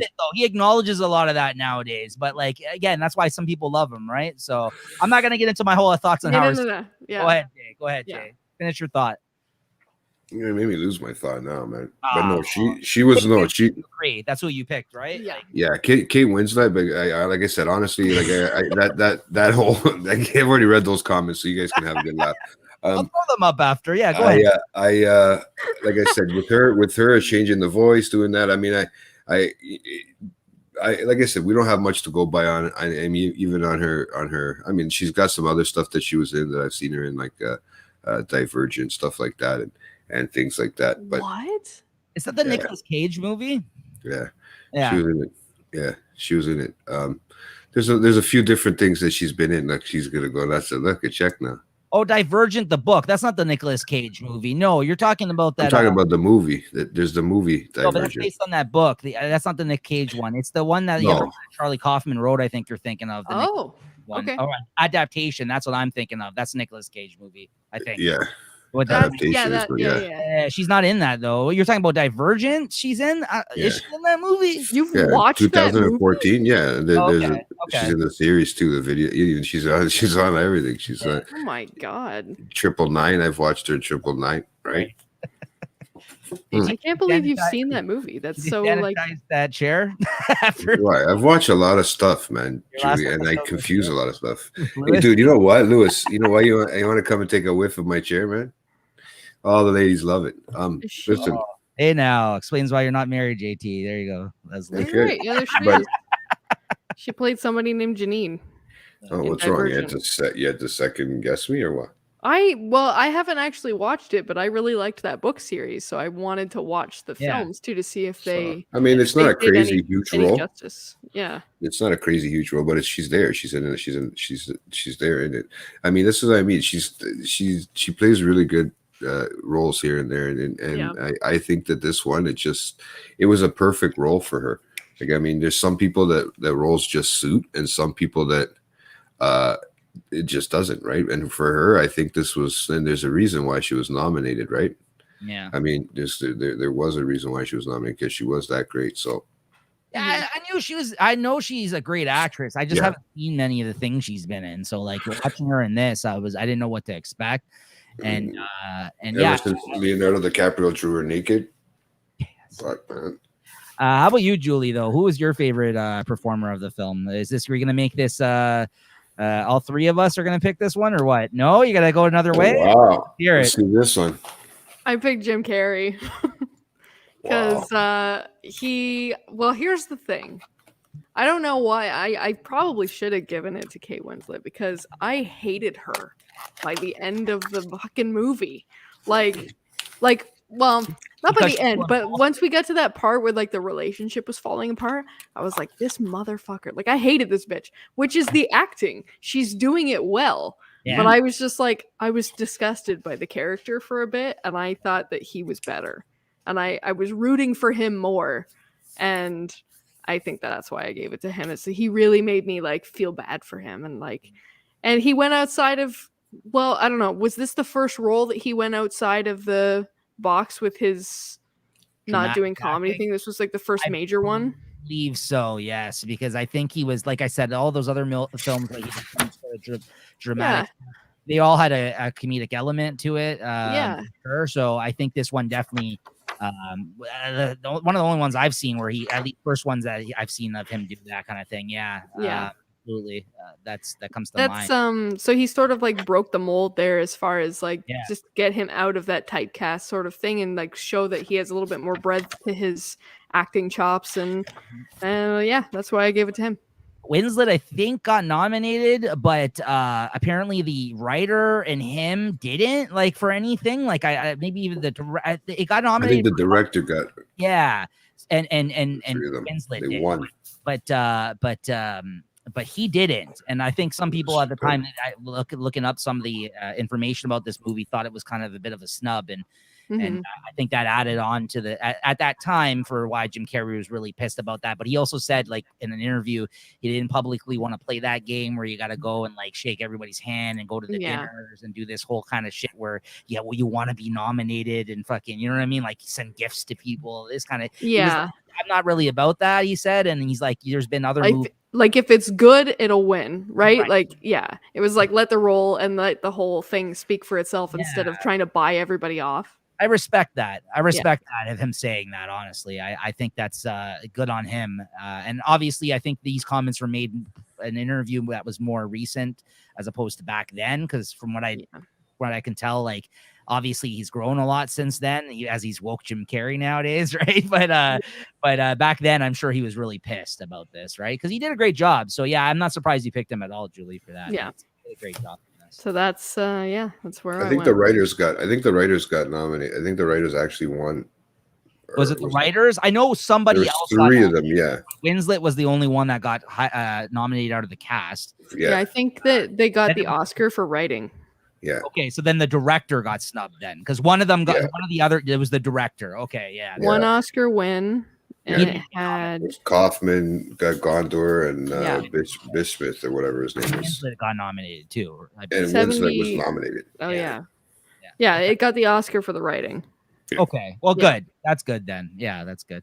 Yeah. Okay, Julie, you're next up here for a favorite cameo of the film. Well, okay, so I wrote this in my notes early on because I forgot about how much it's not really a cameo. He was like straight up just a character. But when Elijah Wood first shows up in the sequence of the film where he comes up to the car window and is like, "Hello, who are you? What are you doing here?" That was so fucking funny. When I was like, "What?" I was like, "Wait a minute. I think I completely forgot that Elijah Wood was in the film, first of all."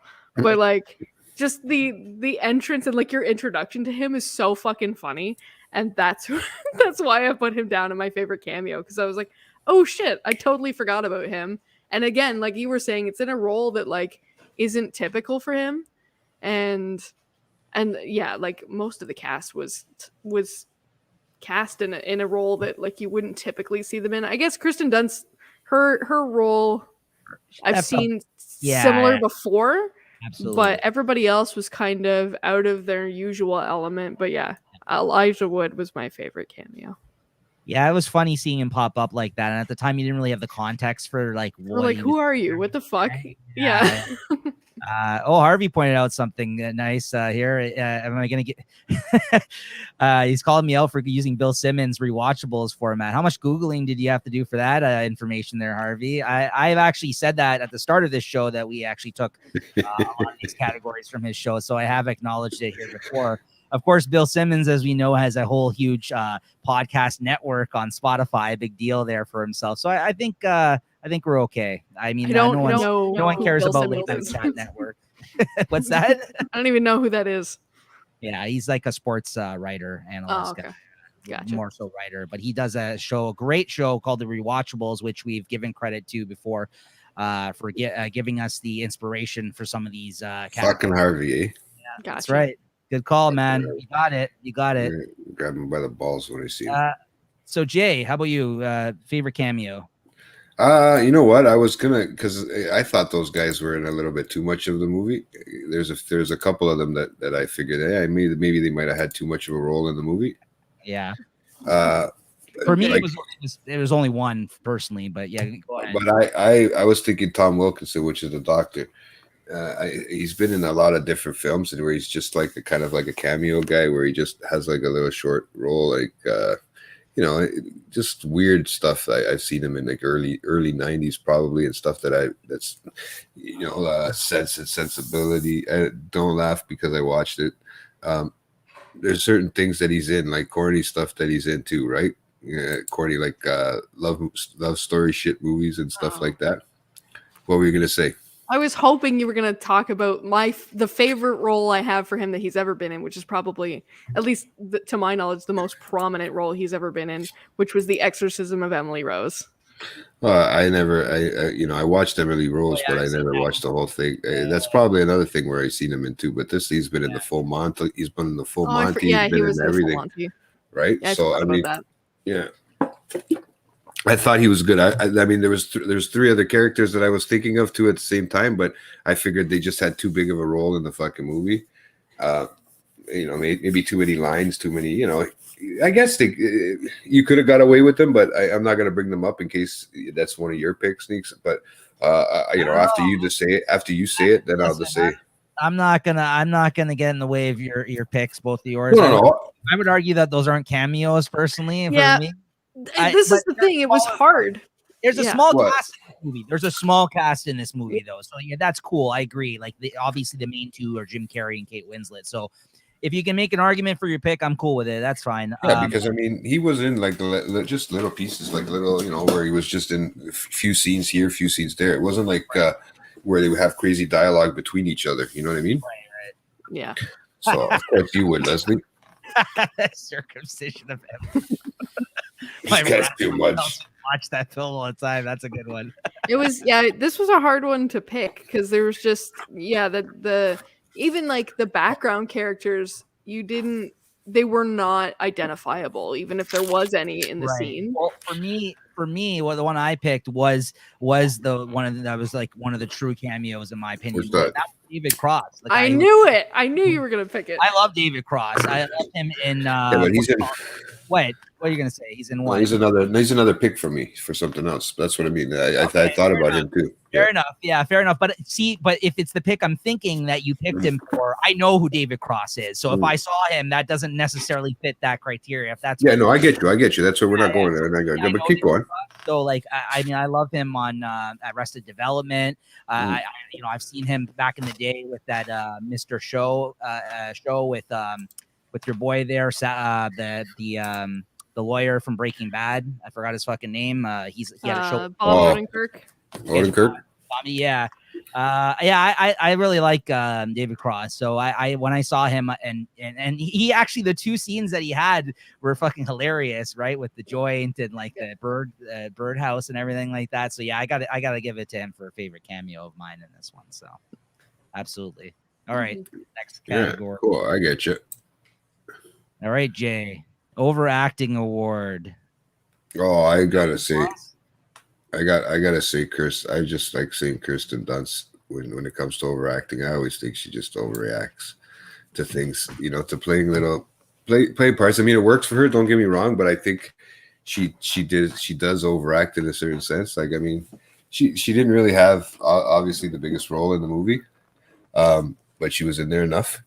But yeah, I think she to be honest with you, I think she just overacted her part. Like, I mean, her part was nothing crazy either. It was kind of just like the whore, basically, if you want to say it. Like, well, I mean, she something tragic happened to her in this film, right? Like, in a way, like it's kind of messed up what happened to her.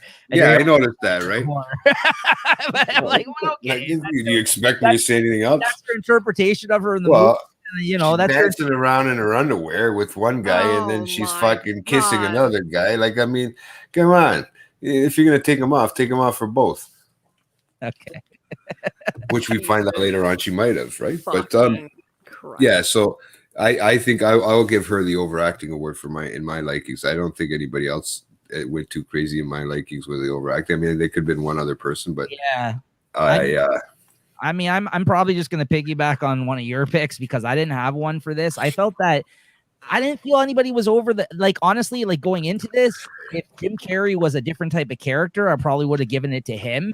But he's not over the top like he normally is in this film, and neither is nobody else. Like, it feels like in this, like, I felt like everybody acted like, at first, for whatever reason, I was thinking Mark Ruffalo I was gonna put down, but that's just because his character was fucking weird. So maybe Julie's nodding her head. If that's who she picked, I might go with that as well, because I thought he was very odd in this fucking movie. But I don't know, and I don't like Kirsten Dunst as an actress either, Jay. I agree with you totally on that front. I don't really like her normally. Even when I saw her in this, I was like, but I actually thought she was all right in this, to be honest with you. No. Just because, you know, she played that part, like Julie mentioned. We've seen this, or maybe it was you. We've seen this role of hers before. Like, I've seen this type of character. It's not like she has much range, in my opinion, right? So, anyways, Julie, what do you have? Because I didn't feel anybody was like really bought it, or kind of like was like, to me, everything was kind of played out normally for these actors. I don't know. Well, first of all, I love Kirsten Dunst, so I would never say. I mean, I think she's hot. Don't get me wrong, but I love her. I'm not saying that, but I can't base her acting on her fucking sexiness. I've been in love with her since the fucking Small Soldiers. She's the best. I know porno stars that can act better than her. She's so cool. I love how you reference Small Soldiers, where you're like, that's what I know her from. That was the first thing I saw her in, and I was like, action figures, like the army, like, yeah, oh man, I remember that movie. I love her in that movie. Yeah. We were like 25 when it came out. What? I think I was like 25 when that one came out. I was a teenager. Oh, maybe. I don't know. Man, holy shit. I don't know. That's like kind of the role that she's always in, is sort of the ditzy blonde hot chick a little bit, but like she's kind of like, anyway, nerdy that's a whole and smart other at thing. the same time. She's nerdy and smart at the same time. Okay, all right. I didn't give it to her. My point is, I don't even know this guy's fucking real name, but I hated the guy at the mailbox so much. I think his name was Frank. I hated his fucking lines so much. He was just like, you haven't got her anything? It's Valentine's Day coming up. And I was like, this guy's such an idiot. You know what? It is Frank. I like that pick. I agree. That guy was fucking annoying. Absolutely. Yeah. It was like, shut the fuck up, Frank. Like, I know. It was like, I'm good with that. The lines were there to like pander to the audience for context. It was unnecessary. It was just like filler so that you had context for like, you didn't buy her anything for Valentine's Day? And I was like, shut up. You fucking moron. You had to add that context because of the McDonald's, the McRomance, sort of.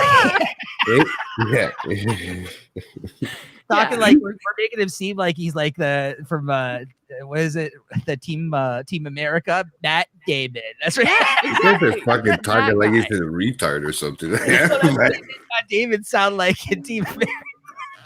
Matt David. Exactly. Because he's just an idiot. I don't know. JT, you're gonna get fucking canceled again.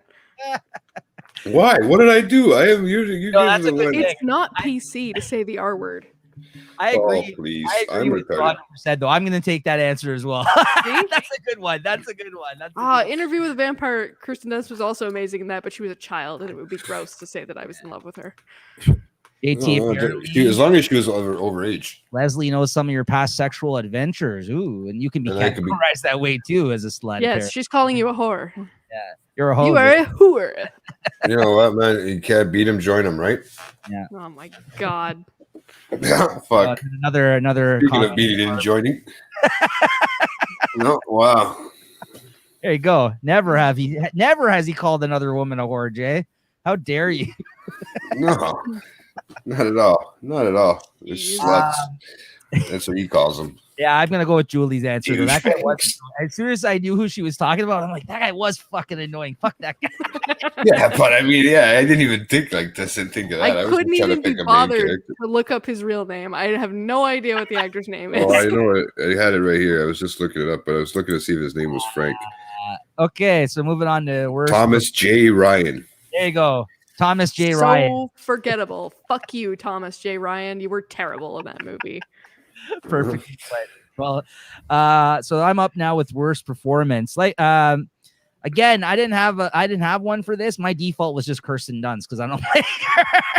but that was my default. Okay. I didn't mind her in this movie, so I'm gonna also give my answer to whatever that guy's name was. Thomas J. Ryan. Thomas J. Ryan is the worst performance in this film because he was so goddamn annoying with what he said to him in that scene. So yeah, I'm gonna go with that. But I didn't have one for this answer either because again, small cast. I think everyone did a good job. I gotta give it to him. That's my answer. Julie, I didn't want to double up. I did end up doubling up later on my answers, like to pick the same person for two categories. But if I had doubled up, I would have given it to fucking Frank. But I think of like the main cast because like what Frank, whatever the fuck, Thomas, whatever he did was not a performance. He's just an idiot. So I wouldn't count what he was involved in the movie as an entire performance. Right. There's my justification for the answer. My least favorite part of the main cast was Mark Ruffalo. And I do have a bias against him because I fucking kind of don't like him as an actor. Fuck off. I love him, man. I don't. He plays the best retarded brother, man. Oh my God. We're canceled again. Mark Ruffalo? Jesus. I'm fucking hating on you now. I have nothing to do with that comment. I don't like him. He's fucking awesome, man. To your point, though, I didn't love him in this movie either. I don't think this was one of his better performances. So I'll give you that. I didn't think it was horrible, but yeah, okay. I understand. He wasn't the Hulk, okay, I get it, man. But he was great still, man. I watched him with the brothers. About the Hulk. I haven't seen him in anything. Listen, it's partly my fault. Watch the one with him in it when he plays him and his twin brother. Why she hated him so much in this. Well, no, not to why I don't like him in general, because and it's my fault because I haven't seen any of the recent shit that he's done to sort of break out of his typecast shit because he was the romantic. Yeah, I know, straight up. He was the romantic comedy fucking idiot for years before he became part of Marvel and became part of like any of the new shit he's doing.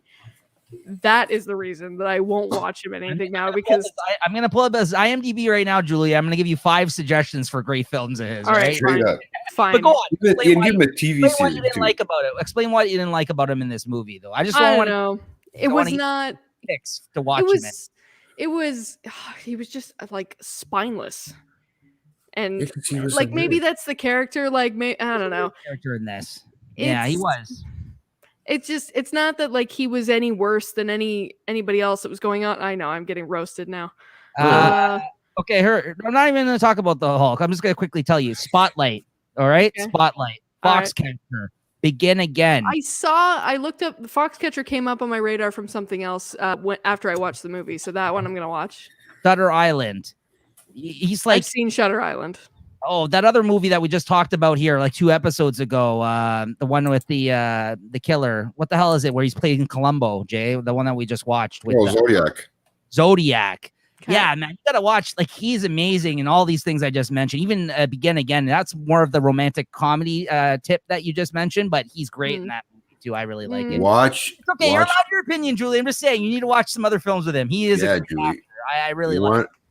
You want to see him go out of his realm again? I'll do my homework and I'll watch something else. All right. But just think of this one too. I know this much is true. It's a mini TV series, only 6 episodes. Collateral. I love Collateral. Watch that one, Julie, and I think it'll really change your perspective and your view on his acting. This is after his Marvel career. Which one? I know this much is true. It's a 6 series. It's a 6 too. I haven't seen it yet. 6 series, 6 episodes. So it's a mini TV series. It's great. He plays him and his twin brother. Yeah. So it's very good, man. You should really watch it. I think yeah, it'll make you change your I wouldn't say he's overrated. I think he's properly rated. I think he's a good actor. Yeah, he's not like a fucking 10 out of 10. Julie's right though, in the sense that, again, these are her opinions, absolutely, and also I agree with her that he's not that great in this movie though. I don't love him in this movie. I don't love him in this movie. Maybe this is what turned him into the Hulk. His performance is just not like, it wasn't super memorable. Like, I forgot about most of the cast in this movie aside from Jim Carrey, but like, obviously I thought that fucking Winona Ryder was opposite Jim Carrey, and fucking didn't remember Elijah Wood. Yeah. But it's like his character was not memorable. No, like, I wouldn't say so. No, but I was just like, oh, like whatever. And I was very disappointed, to your point, like seeing him in this movie. When I saw him in the credits, I was like, oh, Mark Ruffalo's in this, and then I was like, this is a fucking weird character that he plays in the movie. I was just like, I didn't love him. Yeah, bland and spineless character, but like it's not like his performance was fucking terrible in comparison to the other shit that was going on, like the way that everybody was cast and stuff. It's not like his performance wasn't a bomb, but it was just like like whatever. Yeah. All right, no, that's cool. Jay, what do you think? I think you guys are gonna both hate me, man, because I went with Jim Carrey, man. I think he could have done. I think this wasn't for him, this style movie, the way he did it. I think he got better as he played, like, let's say Kidding. I'm comparing this to Kidding because that's probably one of the most. I'm not comparing it to Truman Show. I'm not comparing it to that because they both had some comedic parts to the movie. I know Kidding does too, but I find that his acting. Yes, and I find that his show, the Kidding, I think that one there is more depictable of this style character, dark and maybe quiet and keeping to himself a lot, even though he's out there and outrageous and Kidding. You know what I mean when it comes to the TV. See, like the show that he does there in that, but I still think that his performance in this was lacking, only because it could be because just of the stuff that I seen him in prior to this, but you did see him in some sort of dramatic roles, maybe not as much as this one. Yeah, but I still even think his little comedic parts in this, even though he might have had very few weren't that great as of a performance for him. I just don't think the cast was for him. I don't know if and maybe that's why he didn't get nominated, because maybe for those same sorts of reasons, right?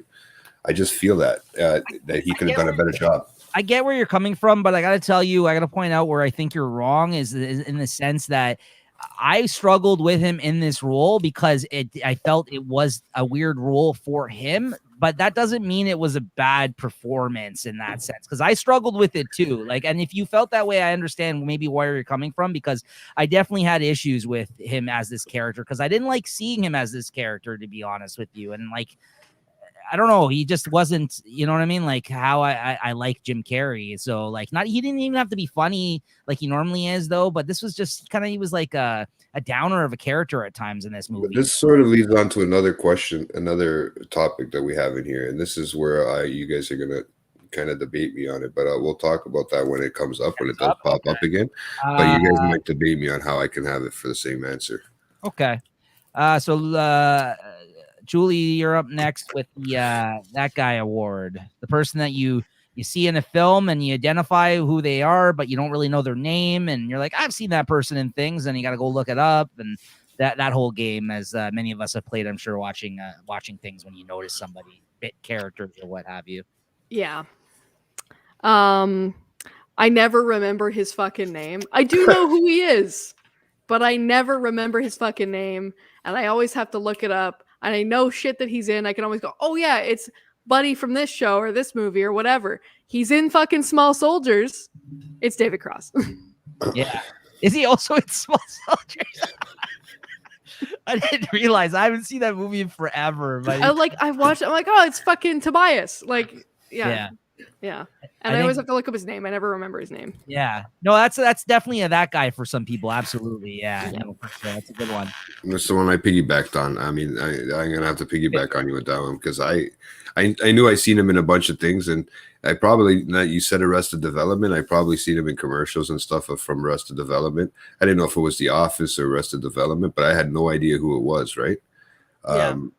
Like I knew that voice. I knew that I've heard it before in something, and he's never been like I don't know, maybe in the Arrested Development he's a main character. He's a never dude. He wears jean shorts. Yeah. There's dozens of us. So I mean, I know he's a comedic character too as well, right? So I mean, he did have those one-liners in this movie, right? His whole role on Arrested Development was the classic. Is he gay though, or is he not, or is he? And you never. He's always making comments, and you're like, is that guy like he's always like in situations where you think he is, but it's that's the character. What's his name? That the main character on the Arrested Development there? Because I really like him, and I've never watched the rest. I never watched Jason. I never watched the Arrested Development. It's a funny fucking the first 3 seasons. After that, when they came back off. The Netflix, not as good. They're still good if you like the show, but like they're not as good as the first 3. It's funny. Watch. It's all on Netflix. Yeah. I know. I see it on Netflix. I decide, am I going to turn it on? And I never do. Yeah. Wow. There's a bit of a heated Portuguese debate here. I think Harvey misread the play here. Didn't realize there was a fellow Portuguese person in the. It wasn't only Niko. I'm not the only Portuguese person, half Portuguese person here. I think you got a full pork chop going here. You done stirred up the wrong pot. You done shit down the wrong hole, man. You're in trouble now, Harvey. I'm not gonna publicize these comments. I'm just gonna let them go, let them fly. Harvey's gonna get fucking castrated. Himself into a corner there. He's gonna get castrated now, buddy. That's it. So I'm gonna for mine. I picked Tom Wilkinson, the guy who played the Doctor, actually, who I've seen in plenty of things, as Jay was mentioning earlier, some of the roles that he's been in. But I never knew I never know his name. I recognized him right away. Know that I've seen him and stuff. But yeah, he did a great job as the Doctor in this film and other things that I've seen him in as well. So he plays that character good. Absolutely. Yeah. He does play that kind of character good. This guy, Harvey. Turning a corner. Apparently he respects the Portuguese community and admires it greatly. He's doing this as he's petting one on his between his legs right now. That's what he's as he's doing that. He says that. Yeah. So moving on. Hey. poor Julie. She's like, "Why'd I come on this show, man?" She's like looking around. How can this movie bring up this much bullshit talk? How can this movie bring up that? Julie was wondering. We're just talking about a nice romantic, sci-fi elephant. Sci-fi. That's what happens when you mix up sci-fi and drama. Okay, sci-fi and drama and romance. That's what happens. Turns into a big orgy. We're having a great time. Don't let our comments. We're just around here. Yes. Okay, go ahead. You clutch performance. Now this is where you guys might debate me on, because I think that because I had picked the worst performance, right? I think my clutch performance is it will be Jim Carrey. Because you can't have one without the other, right? You're gonna say you can't have. Yeah, I know. No. That's messed up. I hear what he's saying. I get because you know what, his performance, even though it was crappy, it still paved the way for everybody else's performance. And regardless if it was nerdy and quiet and that needed to be there for Kate Winslet to be the person that she was, to make her stand out, that dramatic and that, where she would stand out like that as a character. He needed to be that introverted type, and that type that, that is kind of quiet and shy, and the way she was picking at him to, get him come with me, come to my place, and got him out of his shell. Yes, it made for her. I think that's what got her nominated. It brought out her character so much more. And I don't know if that makes sense to you guys, but it that's something that stood out to me. Okay, like I said, Jim Carrey had the worst performance in my eyes out of all the characters, but yet the stealing of the art of the acting, where you lead the other characters into playing better characters because of you backing down on that. Like he played. Right. I guess his dramatic, his corny, nerdy, that role that I don't like, made him a better actor for everybody else to play off of. Yeah. Right. Yeah, I don't know if that makes sense to anybody out there, and if it's making sense to you guys, but I feel that it did. It really brought out everybody else's, because then I could start saying everybody else had kind of a clutch performance, but I still think that his performance helped branch out to all these other scenes in the movie. So what I'll say to that is, yes, when you first saying that does sound absolutely insane. I will say that at first, you can give somebody worst and clutch. But to your point, everything you basically just said, I basically thought about him in this category, and that is why I also picked Jim Carrey for clutch performance in this category. But I didn't think he was bad like you did. Great minds think alike. I think it's needed, absolutely. Like you said, you needed that other character to play off Kate Winslet. They are the two main characters of the film. I thought I was going to give best performance to him, but like I said, I gave it to Kate Winslet, and that left, I had to find a place for him. I didn't think his performance was horrible. I didn't love it, but I think, again, it's hard to separate the performance from the type of character he played for me in this one, because I don't necessarily think it's bad. And that's why I absolutely agree where you're coming from, Jay, with this one. So I'm not going to argue on you in any of this, because while I didn't think it was bad, I'm trying to take that into account. I just don't think it was the type of role or character I like to see Jim Carrey play normally for me. And it sounds like for you as well. So like, I think that there's a little bit of that happening, but you gotta still, I don't think it was a horrible performance. So I'm going to give him clutch performance, because like you said, he had many great scenes playing off of Kate Winslet that made her shine so much more as a result. Cause she was the kind of the better of the two characters, in my opinion, because like you said, she was way more likable. And by the end of the film, I had a crush on her and all this, right? So I gotta say, Jim Carrey, though, clutch performance for me on this one, hands down. But I didn't hate the performance though, like you did. But I hear what you're saying. You need it. You can't have one without the other. You need a shitty performance to have an outstanding performance.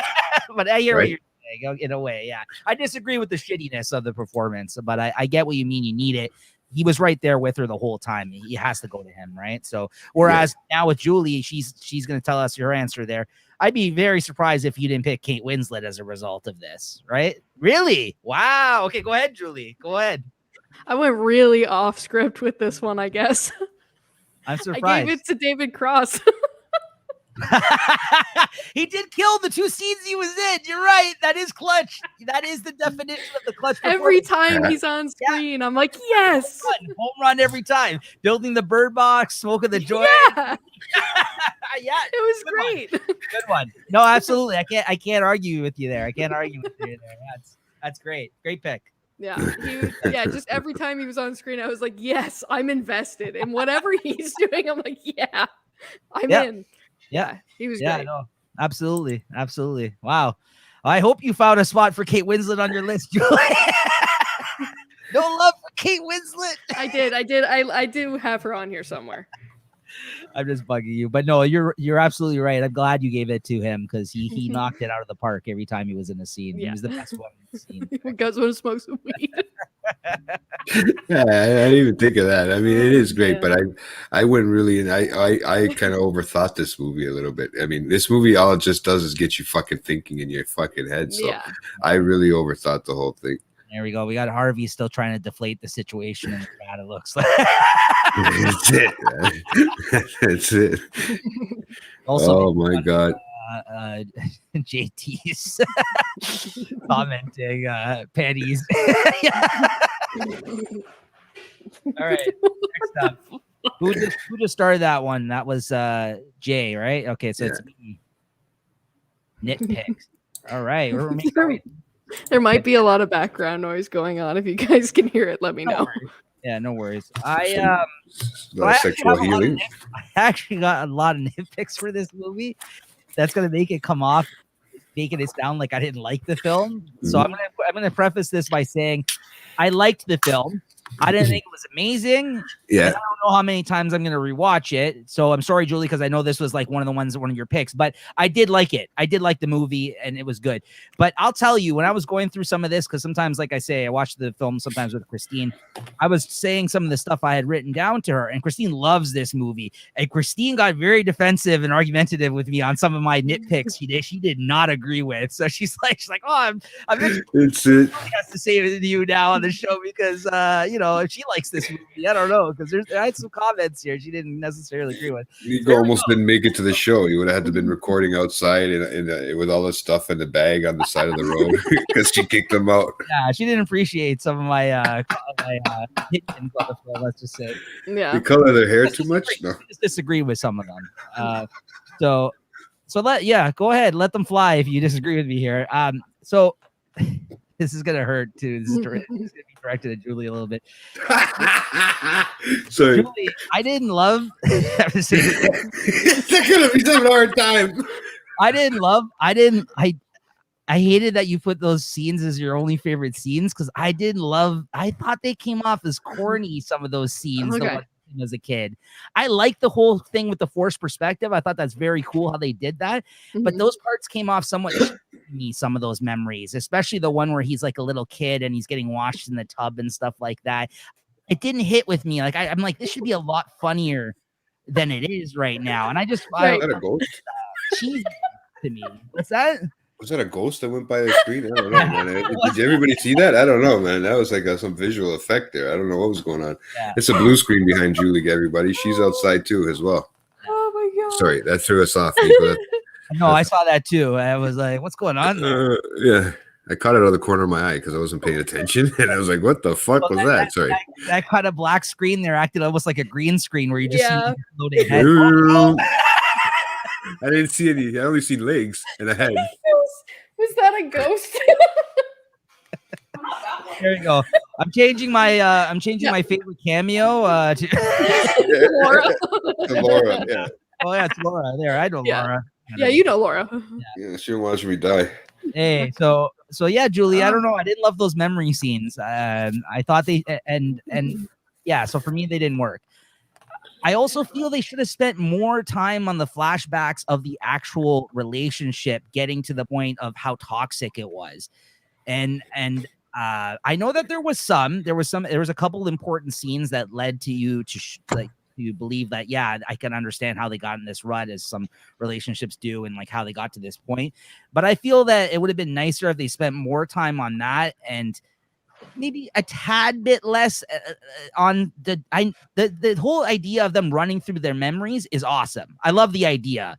I felt the execution in some of the sequences of those memories I didn't love, like I just mentioned. So I felt like if you dropped a couple of those ones that I felt were a little bit, again, this is nitpicks, so this is like just whatever, maybe small minor things that I didn't love about it. But yeah, I wish they could have spent more time on like showing you flashbacks of the relationship in the bad times that led you to believe that they got to this moment. And my last thing is some of the casting choices. I wrote here Jim Carrey as this type of character. I didn't love him as this type of character. It bugged me a bit at times. I was just like, I don't, but again, I didn't think it was a bad performance of his. I just think it wasn't one of my favorite performances of his as a result. And Mark Ruffalo as well, I wrote here. I didn't like Mark Ruffalo's character in this. It was a lot of weird people, a lot of weird casting choice. I wouldn't even say the actors were bad casting choices. The types of roles they assigned these guys, or maybe the way they played them, I just didn't love. So yeah, those are my nitpicks. They might sound like a lot of really big ones and maybe some big gripes there for that things I didn't love about the film, but I thought the film was good. Those are some things that bugged me. I didn't mind any of the going back and forth or the thing with them going through the memories, and I wasn't confused at any time. I thought it was shot very well. Like you were mentioning, Julie, cinematography. I thought the performances are great. I liked a lot of the characters, the story, the way everything unfolded. So yeah, those are my nitpicks for the film. How about you, Julie? I struggled a little bit with this one, mostly because I wasn't entirely sure I understood how to pick things. So the things that I wrote down here are going to seem kind of frivolous and dumb, but I will expand on what you were doing saying. a cast with me, okay? Does anything ever seem dumb? Listen, it's out of my comfort zone. Stop talking over her, Julie. All right? Julie, go ahead. So... like I'll expand. I'm gonna expand my nitpicks a little bit just as I go here, but the things that I wrote down immediately while watching the movie. Okay, first of all, the first scene, they are at the ocean, and it's like they've illustrated that it's in February, and that like it's cold, and they're all fucking wearing jackets and whatever. First of all, who goes to the beach in February? Second of all, they're there at the beach, whatever. Okay, the beach, it's February. How is there no ice in the water if they're at the beach in February? And then on the second day, when they go on their date, the pond is entirely fucking frozen that they're on. Right. So that pissed me off. Pond and the ocean are two different things, aren't they? I know, but there should be, and I know that there's moving water element, whatever. It pissed me off that there was no ice in the water at the beach. And that who goes to the fucking beach in February? I agree with you on that one. Yeah, right. I agree with you on that one. That's a good point. That's a good point. So there was that, and then at the beginning, when he's talking about his relationship with the other girlfriend, the first time he says her name, he says Naomi, and like very distinctly, and then the rest of the movie he says Naomi, and that bothered me too. I didn't pick up on that. That's interesting, though. Yeah, that's interesting. Only one time, because he said Naomi, and I was like, that's not to like to fucking shit on all the Naomis out there, but I hate it when that name's pronounced that way. Right. I was like, that's a dumb way to say that. I don't know. And then he says Naomi for the rest of it, and I'm like, what the fuck? Like, whatever. And then the other thing that isn't really super specific to this movie, and just kind of a generalized thing that happens, but that I did notice happens in this movie, is when in scenes when people are on the phone and illustrating that there's a phone call happening, they don't say goodbye when they hang up. Right. They just hang up. And I'm like, we were talking about this. Levi pointed this out to me, and then ever since I'm like watching for it, and we've tried to figure out why this is, if it's in the interest of time or if there's some kind of, closure thing that they're not trying to put on it. It's weird, but like I noticed it happened when the receptionist is calling somebody about their appointment and she just hangs up, and I was like, what the fuck? Why do they not do that? Like that's a thing. But to expand on it a little bit, just after I've heard what your nitpicks were. Yeah. No, these are good ones that you pointed out, though. Yeah, these are definitely. They're so random, though. They're so tiny. Yeah. That I think, and I sort of struggle with this as an answer, but I think that we could have. I got your beer. Ask him. That's a fair point. The fact that like you were saying, like they didn't spend enough time on parts of the relationship, that like the movie overall could have been longer to accommodate that, but it's kind of slow paced already. So I feel like if it was longer, it would have been such a slow burn that nobody would have fucking watched it. Right. So at the same time as wanting to like any like really good movies that I can think of, a lot of them are over the 2-hour mark. Like ones that I really love that are really like awesome movies. Yeah. They can give it that extra time, but like I don't know. I have a hard time justifying whether that would have been a good choice, just because this one is such a slow kind of slow burn. Well, that's why I said maybe spend a little less time with the whole running through the memories thing. But I know that's a main element of the film and like kind of the point of the whole mind thing, right? So like, yeah, but then they had this whole other B storyline or whatever you want to call it with the organization that does the mind stuff, right? So like maybe you could have lessened and not made a thing, right? But it led to the eventuality of them getting all the tapes and stuff back at the end. So I get it. Like they made good choices, I think, still, despite all that. But yeah, I think that they could have spent more time, I think, on the relationship stuff, like how they got to that point, right? Yeah. So I agree with your answer there that they could have spent more time. Essentially what you said. I agree with that. Right. Okay. But that's it for my nitpicks. Yeah, those are good. No, some good ones there. Yeah. The jumping around. Yeah, not spending enough time on a certain part, or you know what I mean. That really drives me crazy, especially when it's not really as distinctive. I mean, it wasn't that much time gone by, I don't think.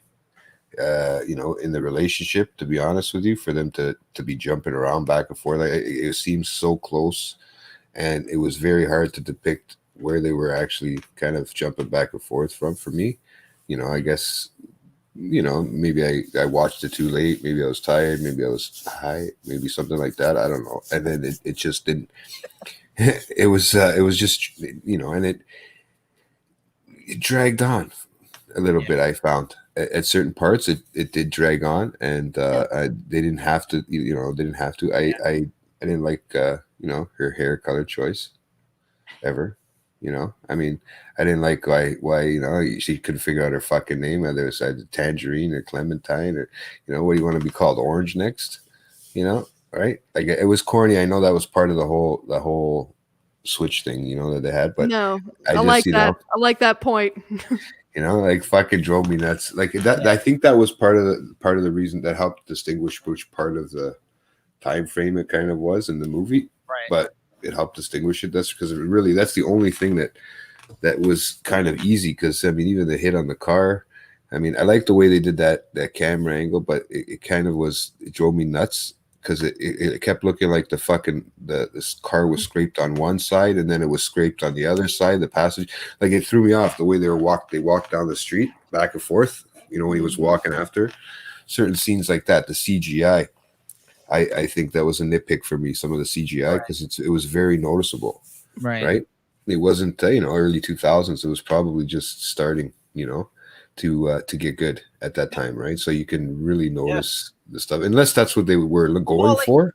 Like you said, I mean, if you go, like, you compare it to at least the director, if you're gonna say some of these choices were made by the director in that sense, right? You compare it to something like Kidding that he did like 20 years later, right? It's much better, right? Like, for sure. So, like, well, not even 20. It was like 18 years or something, whatever. It's a long time. So, no, for sure. A whole lifetime ago.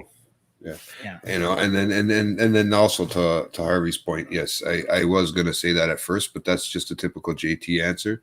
Yeah. So I was gonna say that not enough nudity. On every film. not enough nudity, except like Boogie Nights. That was all right. This is Jay's preference for this as well. The porn parody. I actually have that on my phone saved. Where was my Harvey summary? I didn't get one. No generalization for me. Yeah. No, yours were actually too good. Yours were too good. Your answers. That Portuguese comment. He's trying to watch what he says. There's 2 pork chops in the group now, man. I see. Except belongs to Eminem's mouth. There you go. Like, what? I don't understand. Because he's talking about how he can rhyme orange. That's what he's talking about. Oh, okay, yes, okay. It's just an Eminem joke. Yeah. All right. So that does it for Nit Picks. Moving on here. Julie, you start off with what's aged the best in the film. Go ahead. I put down 3 things. Okay. Yeah, go ahead. Them all. I think what's aged the best for me is that, like, just that I can identify with in a really funny way. Getting high and talking about how childhood was awesome and how being an adult is a fucking mess. Right. Nobody's got high with me and talked about that. Come on. I'm an adult. I could tell you how being a child was fucking shit. And, come on. Get okay, well, me, Julie. You identified with it differently than I did. So just like that kind of nostalgia factor with that. I like this movie, but oh, well. Oh, that was a nice one. That was a good one. Way to go. No, I'm the bandwagon person. That's what just happened. What the fuck? All right. What the fuck? Anyway, so yeah, like just getting baked and like talking about like and just feeling nostalgic. I guess that aged well because that still happens to me. I'm doing it right now. Yeah, right. You guys, right? And when Clementine has the crisis about getting old, like it was part of a she was having like a breakdown on the phone with Elijah Wood, and she was like, I don't know what the fuck's going on, because she was like starting to like pick up on weird memory things that were going on because of him. And then she says, I'm getting old or whatever. And I was just like, oh yeah, that's going down. Like, that's funny. And some of the camera work stuff, the technical stuff, like I said, the perspective shots from those scenes that I like, that technique of filming aged well. Yep. And that's it. Nice. Okay. Oh yeah, no, I definitely it's gotten better. It has gotten better with the filming. That was one of them I was going to throw in there. But you know I think Kirsten Dunst aged well. She aged very well to my liking, even though I didn't like her so much. I mean, she was cute in this film. I mean, she must have been like 20. She must have been young in this. She had to have been like 20 or something in this fucking movie. If not, I hope she was overage because otherwise I'm gonna find out right now. Yeah, please do me that favor because that's a little much. But even Kate Winslet too. She's aged very well too. I'm not sure about Jim Carrey. Yeah, I'm not sure about Jim Carrey in that. Like I want to say actors. She was born in 82. Oh yeah, so yeah. But getting stoned, yeah. That whole getting stoned 22. and having those conversations, those kind of things, like with your buddy there that was building the bird cage, the birdhouse, right? Yeah. David Cross, that whole thing there, or getting stoned. He was drinking, so he decided, well, you know what? I mean, I'll get stoned, and it balanced me out. Like when they had to drive home in that scene, right? She goes, "Oh, you were drinking. Well, that's why I smoked the joint. I'll be fine to drive home now." Like that kind of hasn't aged. I mean, it's aged right, that style of partying, but it could be both. It could be on both ends of this what age worse and what age best category, right? So it could be on sort of both sides of the thing. But yeah, and 2-hour love stories. I don't know how good they've aged. I don't think I have the patience to sit down and watch a fucking 2-hour love story anymore. I think I'd rather watch an hour and a half, maybe. This was a little bit much. So are you saying this was aged bad? Because we're not even in that category yet. You're kind of jumping ahead here. Are you saying this aged well, or it's aged bad that you can't watch a film like this? No, it's aged well. It's kind of aged. It's aged well as well because these love stories. I like them, but as well. Like I do like them, but for 2 hours, I don't know if I like them too. So that's another one that's on both sides of the. Okay. You know what I mean? I'm having a hard time deciphering which category I want to put it in, right? Because clearly, I mean. Oh, I haven't aged well, bro. Look at me, man. Come on, bro. I've aged the best out of all of us, bro. Remember, I'm gonna be fucking 40. Come on, bro. I'm like 20 here. All right, you done? I am done with what age I said. Like I said, the best is obviously the women. I think they've always aged great. Jim Carrey, not so much. You often pick the actress that has aged well.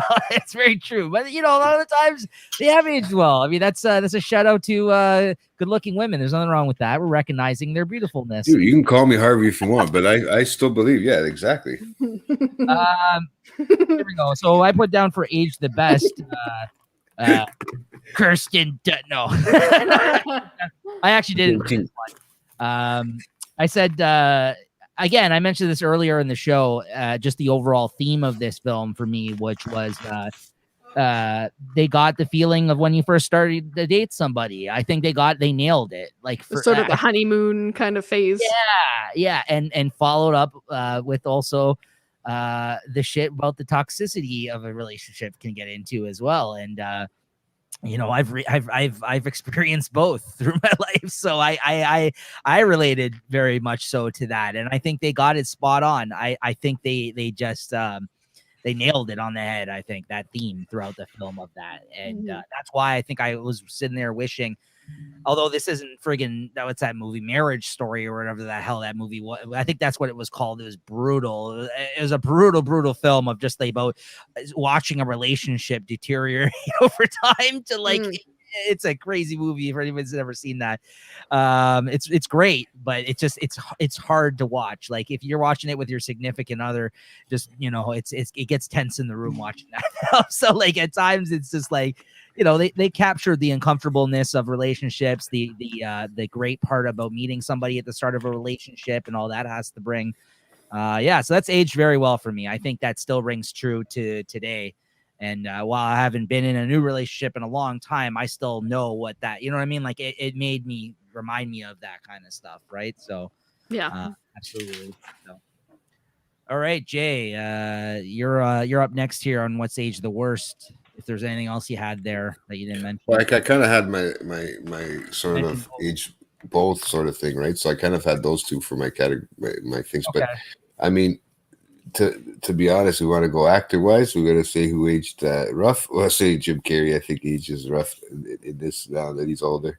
Right. That type of stuff. But I mean, this 2 hour long love movie 2+, and then they jump.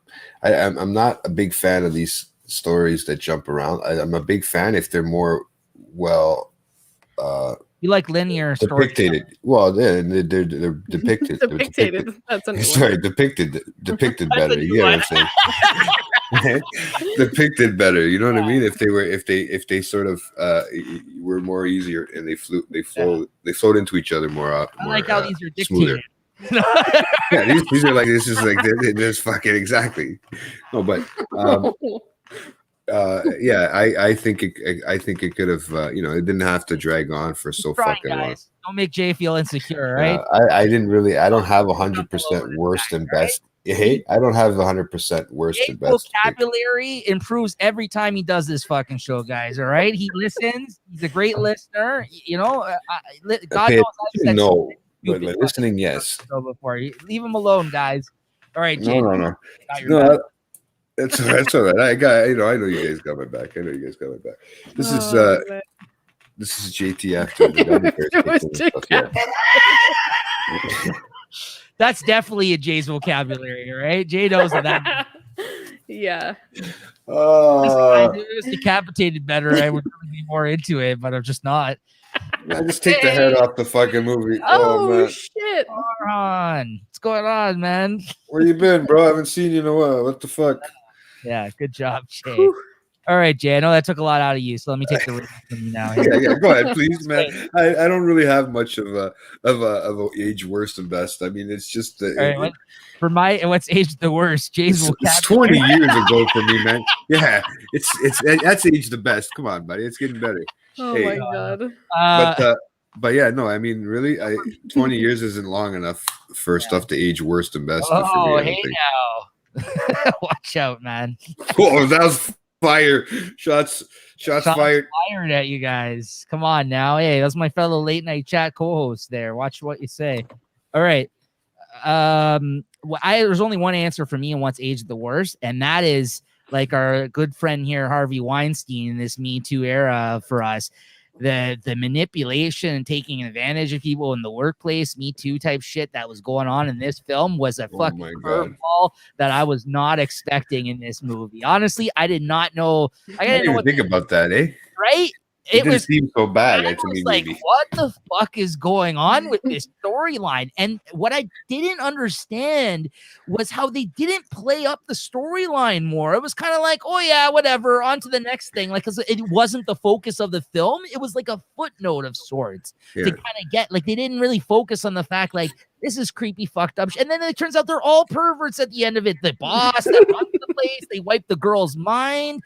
Like, how, like, you know what I mean? Like, how fucked up is that? They wiped her mind of them dating, and, like, I don't know if she was actually okay with that or not, right? They say that she was, but who the fuck knows, right? Like, if she was actually signed up for that, right? I know they have her on tape, but then you find out Mark Ruffalo knew this, and he's trying to get with her, and who knows how many times she could have been in there, and they kind of just wiped her mind, and she's like being passed around or something. You know what I mean? Like, I'm sorry to put that in. It's kind of hey, I thought about that, but I didn't think it was such a bad thing. Elijah Wood shit, like how much of a perv he was. So yeah, that was like.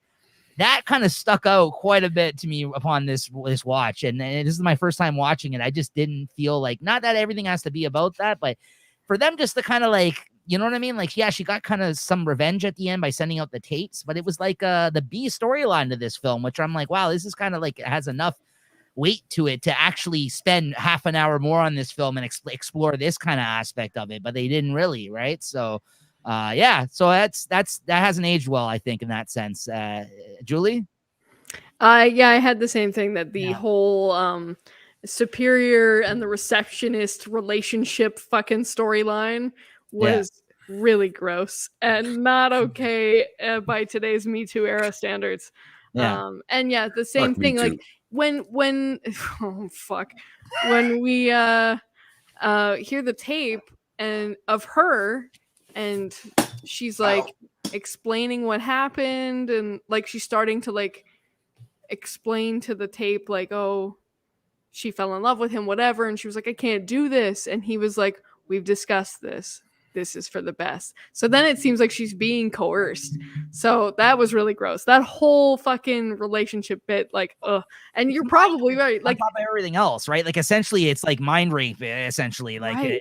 Right? Like, that's like, yeah. That whole thing, like, where Mark Ruffalo fucking sees them from the street and like doesn't really do anything, leads me to believe that like they probably did just fucking pass her around and then wipe her memory every time. But that's like a theory, obviously.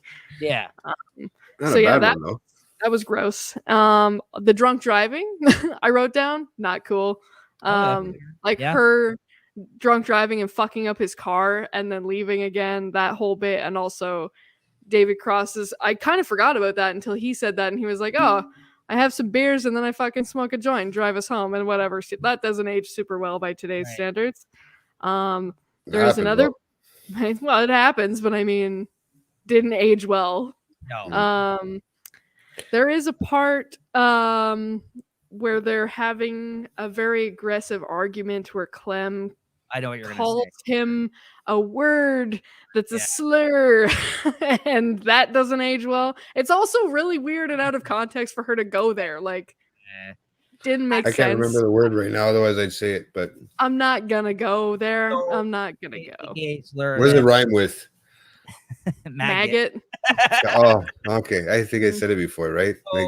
So basically, the only thing I could say to that, and not to like again like justify it, but I think where she's coming from with it, Julie, was more so like he like a pansy or something. You know what I mean? Like, you know what I mean? Like, again, that's where the word was more so thrown around in that sense. When we were younger, you know what I mean? Calling him a wimp and like, yeah. So do we say like fruitcake nowadays? Is that okay? I would say no, but let's not go there. I get away with it with my buddy, my favorite little fruitcake. Yeah.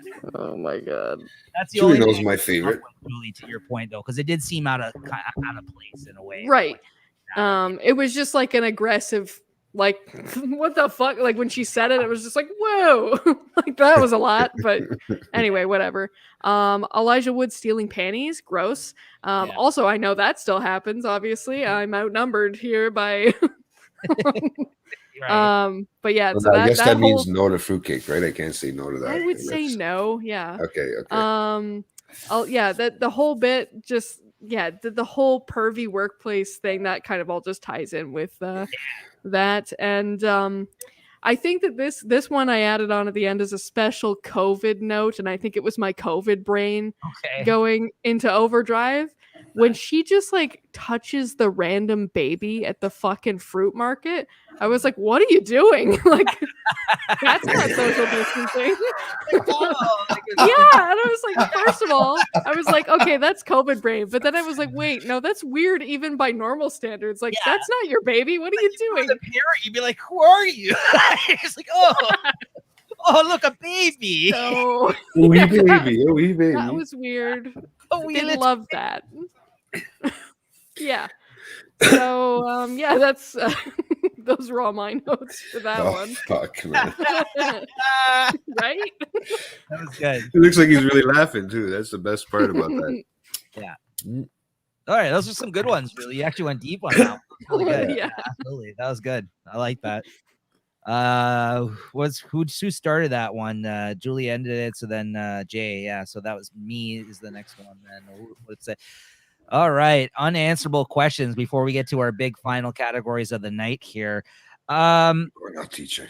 I got one that I'm just gonna throw out there for you guys for the most part because I felt like it was like a theme that, or something I thought about towards the end of the film, like in the sense that they do end up getting a second chance of things in the end, even after everything they went through, right? Like, do you guys believe in fate?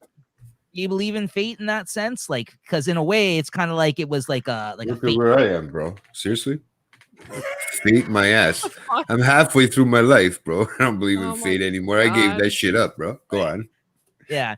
I don't know if I believe in it, to be honest with you. I think there's coincidences that occur in people's lives that like you could chalk it up to like, you know, fate or something happens. And that's why I feel, because it doesn't happen all too often to begin with, people are like, oh, it must be fate. But I don't necessarily know if I believe that but coincidences. Yeah, I think people will see what they want, right? Yeah. But yeah, no, I don't think. I don't know. I feel like I'm on the fence. Yeah. I like to have that sort of romanticized sort of idea of it, I guess. But like, I don't know. I believe that we're completely in control of what happens, though. Right. So. Our destination in life. And then the other one I had here is like, honestly, it was like the main takeaway from the end of this film was like, do you guys think they actually stayed together this time around? And to Julie's point, I like what she said earlier, where she's like, she kind of hated Kate Winslet's character by the end of this, Clementine, and kind of like the way she went about things, maybe, or the way she treated Jim Carrey. I don't know. You mentioned some stuff about that, and I don't know if that's why, but yeah, I honestly don't think they would have stayed together. Honestly, like I was happy to see them get that chance to try again at the end of this. But as she even said herself, she was very impulsive. She was still kind of more like about like having a way more active social lifestyle than Jim Carrey was. And like, I know that sometimes, you know, the whole opposites attract things and like, you know, you settle down and this kind of thing, but I don't know if she was ready for that by that point in her life still, for her to kind of even like have a second shot. I mean, yes, they maybe knew about all this with the tapes and the information and the knowledge going into that they had at the end of the film. So maybe they would be able to overcome all that, but I don't know. I honestly don't know if they would have stayed together, to be honest with you. And then when I read that the actual ending, I guess originally was that Jim Carrey walks away from her, it kind of makes sense. Like I could have definitely been okay or seen that ending happen instead. So yeah, that's my unanswerable question. What do you guys think? Do you guys think they would have stayed together or no? Yeah, I don't know. I don't know if they would. Yeah, I don't think so. I think history would have been doomed to repeat itself. That's how I think that, you know, even though we didn't see so much of the argument parts. Yeah, I don't know. Like if it behaviorally, the way that she was and the way that they were together and the way they were like illustrated the depth of the relationship, it probably would have just happened again. Right. It may be a different scenario, maybe the same shit that they were fighting about the first time around, but like exactly, Harvey. Yeah, I don't know.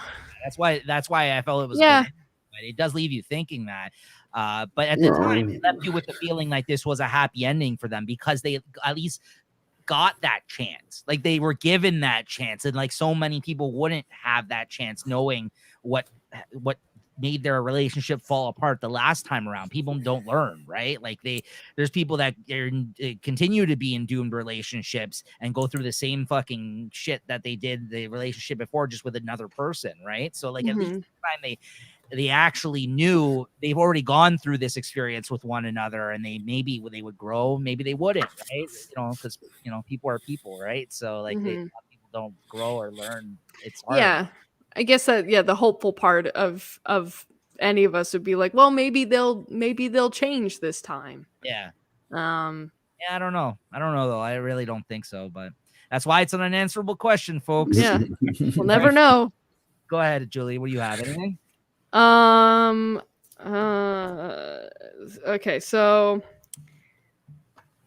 first of all, why do the people working for the fucking memory erasing company not understand how the rules work? As in, do not fuck with the person whose memory has been wiped. Why do they not understand it? Because the doctor guy, who is like in charge of the entire operation, wipes her memory and then proceeds to have her be the receptionist and be around her all the fucking time, which triggers the same shit. And then she's like, I think I'm in love with you. And then they find out that, you know, she was in a relationship with him before. That was like the basic rules of the fucking entire thing. So that was kind of a plot hole sort of moment for me. But I just loved that it was like, and same thing with Elijah Wood.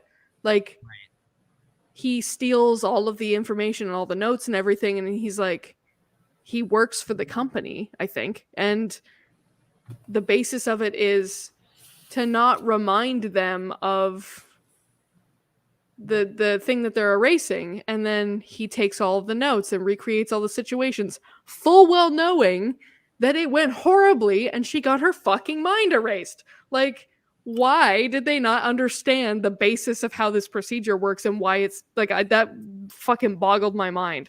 Yeah. And the only other thing I had was in the memory sequence, the bird was already dead. Why were they hitting it with a hammer? Yeah, that was weird. Yeah, when he killed the bird, yeah, and then they run off together or whatever. She grabs it was already dead. Why were they squishing it? That was it. Yeah, I don't know. That was weird. That was strange for sure. I Yeah. don't know. I don't know why. That was weird. So, kids have sometimes fascinations with dead things though, right? Like yes. killers. Yeah, it's like, oh yeah, let's poke it with a stick. I guess you're right. Yeah, so maybe that's it. I mean, that's the only thing, but it was such like a quick cutaway and like moment that you didn't really get an explanation, right? It was just a memory of his, right? But yeah, I hear what you're saying. That is kind of weird. Bizarre kind of moment in the sequence. But yeah, that's all I really. The major one was that they seem to really misunderstand how the fucking operation is supposed to go and how like I don't understand why they didn't know that it was going to go all horribly wrong. But yeah. All right. I think that whole brain wiping thing when you said that, the whole how the rules work, it's just like, does anybody ever follow rules anywhere? Do you follow rules at your job? Wink, wink. Do I follow rules at my job? Oh yeah. Wow. Do you wash your hands every 20 minutes? Every 20 minutes? Or whatever fucking COVID tells you to do? I wash my hands anytime I touch cash. Well, that's one thing on you that you got on me. But okay, so this question, what the fuck are you doing? Why are you digging this hole for yourself right now? I thought it's just like maybe it was your COVID memory watching this movie. Oh yes, my COVID brain back in in that following the rules kind of sort of the scenario. That's what I try to mean with that. Sorry, I went on my perspective of it, and made myself look like shit. Jay's feeling bad now, guys. I ain't feeling bad. I couldn't give a shit. I didn't say it, but what my big takeaway from this one was? Did they really even? We're all waiting for you to get to it. Did he even really have a relationship with her? Is this just a depiction of his his writing? You know what I'm saying, right? Depiction of his writing and all that shit. All in his imagination. Well, when he was in the fucking it started off as just sort of like I had another one like, who the fuck is Naomi? That was his girlfriend. But I mean, it just says it. But maybe he went there to race her. Maybe this whole thing is just something that was fucking like it could really mess with your mind, right? This whole fucking movie. See, in that sense, I thought you could have taken more away from this, but I feel like I didn't, at least. I thought it was pretty surface level. I thought it was going to be more of what you're trying to say right now, like you know what I mean, like more of a mind fuck or something that gives you like thought. I mean, Harvey here is busting out like a whole explanation of his thoughts on it here. I don't know if you've read any of these, but like. Yeah, about the ending, keeping it open-ended, and the experiences, and how things are supposed to be interpreted in a certain way, at least for him. I'm sure he's. Well, he had a journal. That's why I feel like this was just his journal. Right now. He's trying to impress us. I feel like this was just his journal. You know how he kept saying he written his journal and he hadn't written over for so long. Yeah. I just feel like this was maybe his journal. Like when he was in the subway, he was drawing her from the other side, on the other side there. When he was sitting in the train, you know what I mean? Like, what? All of a sudden, she pops up there, like you see it in the screen. So either way, right? Is it a real love like story, or is it something that he's just created of maybe what he wanted his relationship with Thing to be like, right? Because the character he is, for him to bag a woman like that, honestly, it is surprising. So you could have turned around and found out that this was all in his mind or something like that, especially if they're taking memories out. Maybe this is a fucking Total Recall situation and they're putting memories in, right? You never know. Can you imagine how fucked up a twist that would be if he imagined the entire thing and then... Well, the part that I thought was... But it wasn't, right? But it was something else, which is fine, right? And actually, Harvey brought up a whole nice point here about the allegory of for real life relationships. You did bring up some good points here. I'm just kidding with you Googling over there. Calm down, buddy. But yeah, no, I think obviously like any film you can interpret it a certain way. I just thought it was much more surface level than I expected. So I didn't really take away any of these thoughts. So that's cool that you thought that, Jay. Like the part that I'm talking about too is like even when he's sitting outside, he woke up in front of the fucking house. And Elijah Wood knocks on there. Like he wasn't even like, was she even in the car with him? Did he even really drop her off? We think it was just something that was part of his head because he had just broken up with that other girl. Like, you know what I mean? The way he just meets her just walking randomly on the fucking beach like that there. Like he sees her or he sees her just in the subway. You think it's not part of just his spotless mind? I am surprised that you came up with this theory. This would have been a great movie if it had been. You looked this up online. Don't worry about it. I didn't fucking look at it. I'm just saying, bro. This whole argument that does he really look? Does he really know Clementine? Like that's all I was trying to think, because even when he approached her at the thing, at the even how he says he approached her like she didn't even know who he was, right? Yeah, I get that they're fucking around with memories and stuff, but maybe it was just something that he. Maybe they were both in that memory place at the same time, getting their fucking memories erased, and it kind of trickled over. You know what I mean? Maybe he's seen her there and noticed her there at some point. I mean, we don't see that part, but who knows, right? Like, I mean, there's a lot of things that are open to interpretation if you really sit back stoned and watch the movie. Yeah, the way it was decapitated. Well, you get what I'm saying, right? Like, I absolutely agree. I'm just joking around, but yeah, I absolutely agree with you. That's actually an interesting point of view on this for sure. Like, was it real? Is what you're saying? Really, any of it, right? That's it's because I mean, maybe it's something that happened at the end too. Like, I mean, that they did meet each other near the end part, but I mean, I still from the beginning.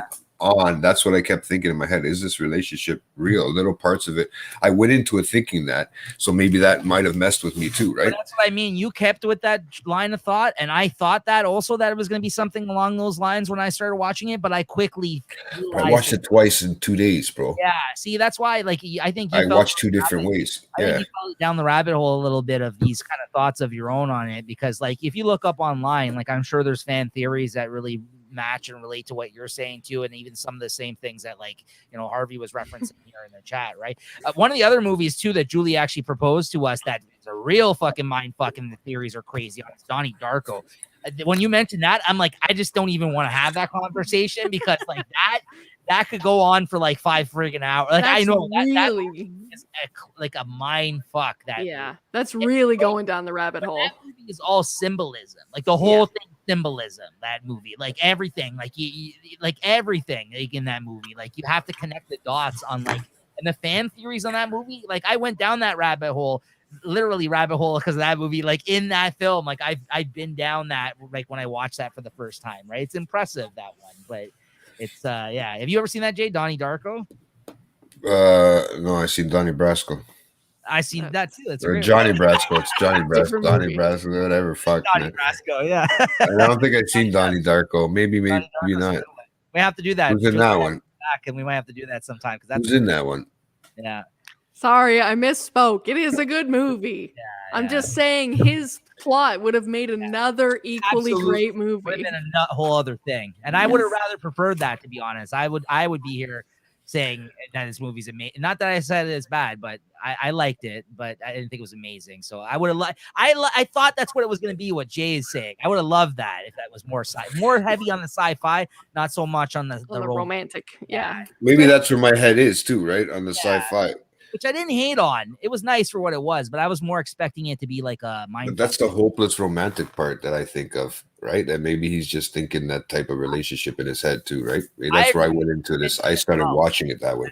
And it is overrated, but it is an interesting film to discuss. So that's kind of what I would what I prefer. Absolutely. I actually think I agree, but Donnie Darko is an interesting film. All right, so let's move it along though. Let's we're in the big categories here now. Who ended that? That was Jay. So that means I started. So yeah, Julie, you have the honors, career peak. This is the one that you guys said you had some difficulty filling out. For me, I think I actually answered this very quickly for my category. But go ahead, Julie. Who do you pick for career peak? I put down Kate Winslet ? Because a lot of her movies. I haven't seen a lot of her movies is a problem, but also like, was this performance better than Titanic? Oh yeah, absolutely. I mean, I think so. I think so. It was hard for me to decide don't because know, if man. Titanic I was don't know. better, then it's technically not a career peak. But I am leaning towards this was a better performance. So I'm thinking just because I don't know any of the shit that she's done lately, I've not seen. So I think that this is probably the career peak for her. Also, Frank the mailbox guy, probably the only fucking thing he's ever done that's useful. So he gets that award too. I love that he keeps popping up. This guy. Hate that guy. Fucking Michael Jan Vincent or whatever the fuck his name was. So you think Kate Winslet, but you're also saying you also don't know a lot to back up the fact that I don't have a lot of evidence to support my claim. okay. Yeah, but is it better than Titanic? I mean, I think so, but I don't know. Titanic was a big role for her, right? That was a big deal. Did she win an award for Titanic? She might have, right? Did she win? Think so. I'll find out. Yeah, she was nominated for this, as we mentioned, but she didn't win. So yeah. But yeah, all right, Jay. I had that too, but I had between her and it really wasn't anybody else, man. It was really just her. I think that she I don't think she was as good. I think after in any of these films, even though I said that she had a great performance and stuff like that, but I don't think she was as good in anything else that she's been in as she was dramatically in this role, let's say, maybe to make a peak. I think this might have killed it for her. Yeah, I mean, she was good in Titanic, but I still think she was better in this one. She got a nomination. The character she played. Yeah. She got a nomination for Titanic. Yeah. She didn't win. I would argue that both of them she didn't win. This is better. I think this is better. She got nominated for this, but then still didn't win as well. But it probably was up against some crazy films this year too, right? Yeah, we looked up other movies that were getting released this year and like couldn't figure out why. Like, there was nothing in the same kind of category that it was up against in a major way, but like maybe that's why it was hard to pick who actually. But I think Kate Winslet, really, even with Divergent and stuff like that, I still think that this one was a career peak, and that's it. Like, I mean, I think that was it. I thought about you can't say Jim Carrey. I mean, you guys say whatever you guys want, but I still think. Can I say it? No, I'm gonna keep talking now. I can just keep rambling on. No, but yeah. Titanic. No, go ahead. Titanic. That's my favorite fucking porn. Did you see his comment about the casting couch? Is that a Pornhub joke? No, that's an IKEA joke. Oh, okay. Casting couch is what? It's a Harvey Weinstein joke. Yeah, it's also a fucking Harvey Weinstein joke. You come and take a seat on my casting couch. It was like a 3-for-1.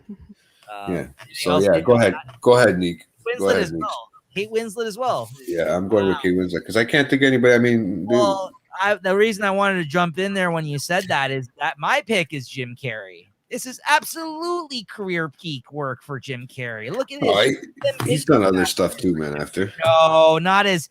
I thought Jim Carrey as well too, but I mean, his first half of his career, not that career peak doesn't mean that they never did great work again after this film. I hear what you're saying that it's peak, but that it was the best. That is normally what is known as a peak. Like we've also explained on the show, sometimes it's on the way to the top, like part of a fantastic run that you got to pick somebody. But then also sometimes you got to think of the inconsistency in parts and roles and things they do after a certain point.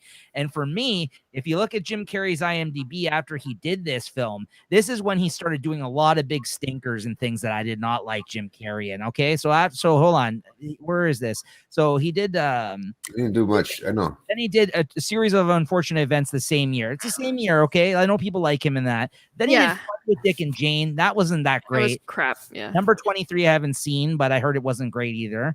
Yes, man. Yes, Man, I loved. I love Yes, Man. Of course you did, but that wasn't for Jim Carrey, right? Absolutely. But then after that, he's the voice in Christmas Carey. He's doing Mr. Popper's Penguins. He's on the horrible fucking second Dumb and Dumber after. Like, that was bad. Like, they should have never did that film. Like, this is the second part of woke Jim Carrey career at this point. Like, you're getting into it at this point in time where he's not Like he was just in Sonic the Hedgehog, which I watched and I enjoyed. But like, you know, he's Mr. Dr. Robotnik. Like, I'm like, what's going on here?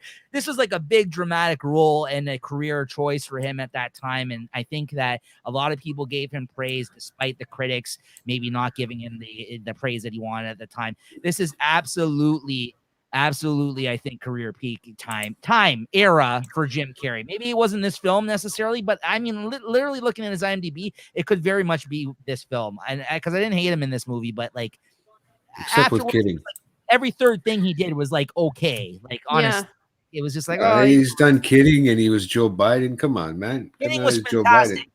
Kidding was fantastic. It was fantastic. That's probably the best thing he's done in a long ass time, and he, even in a dramatic sense, it's great.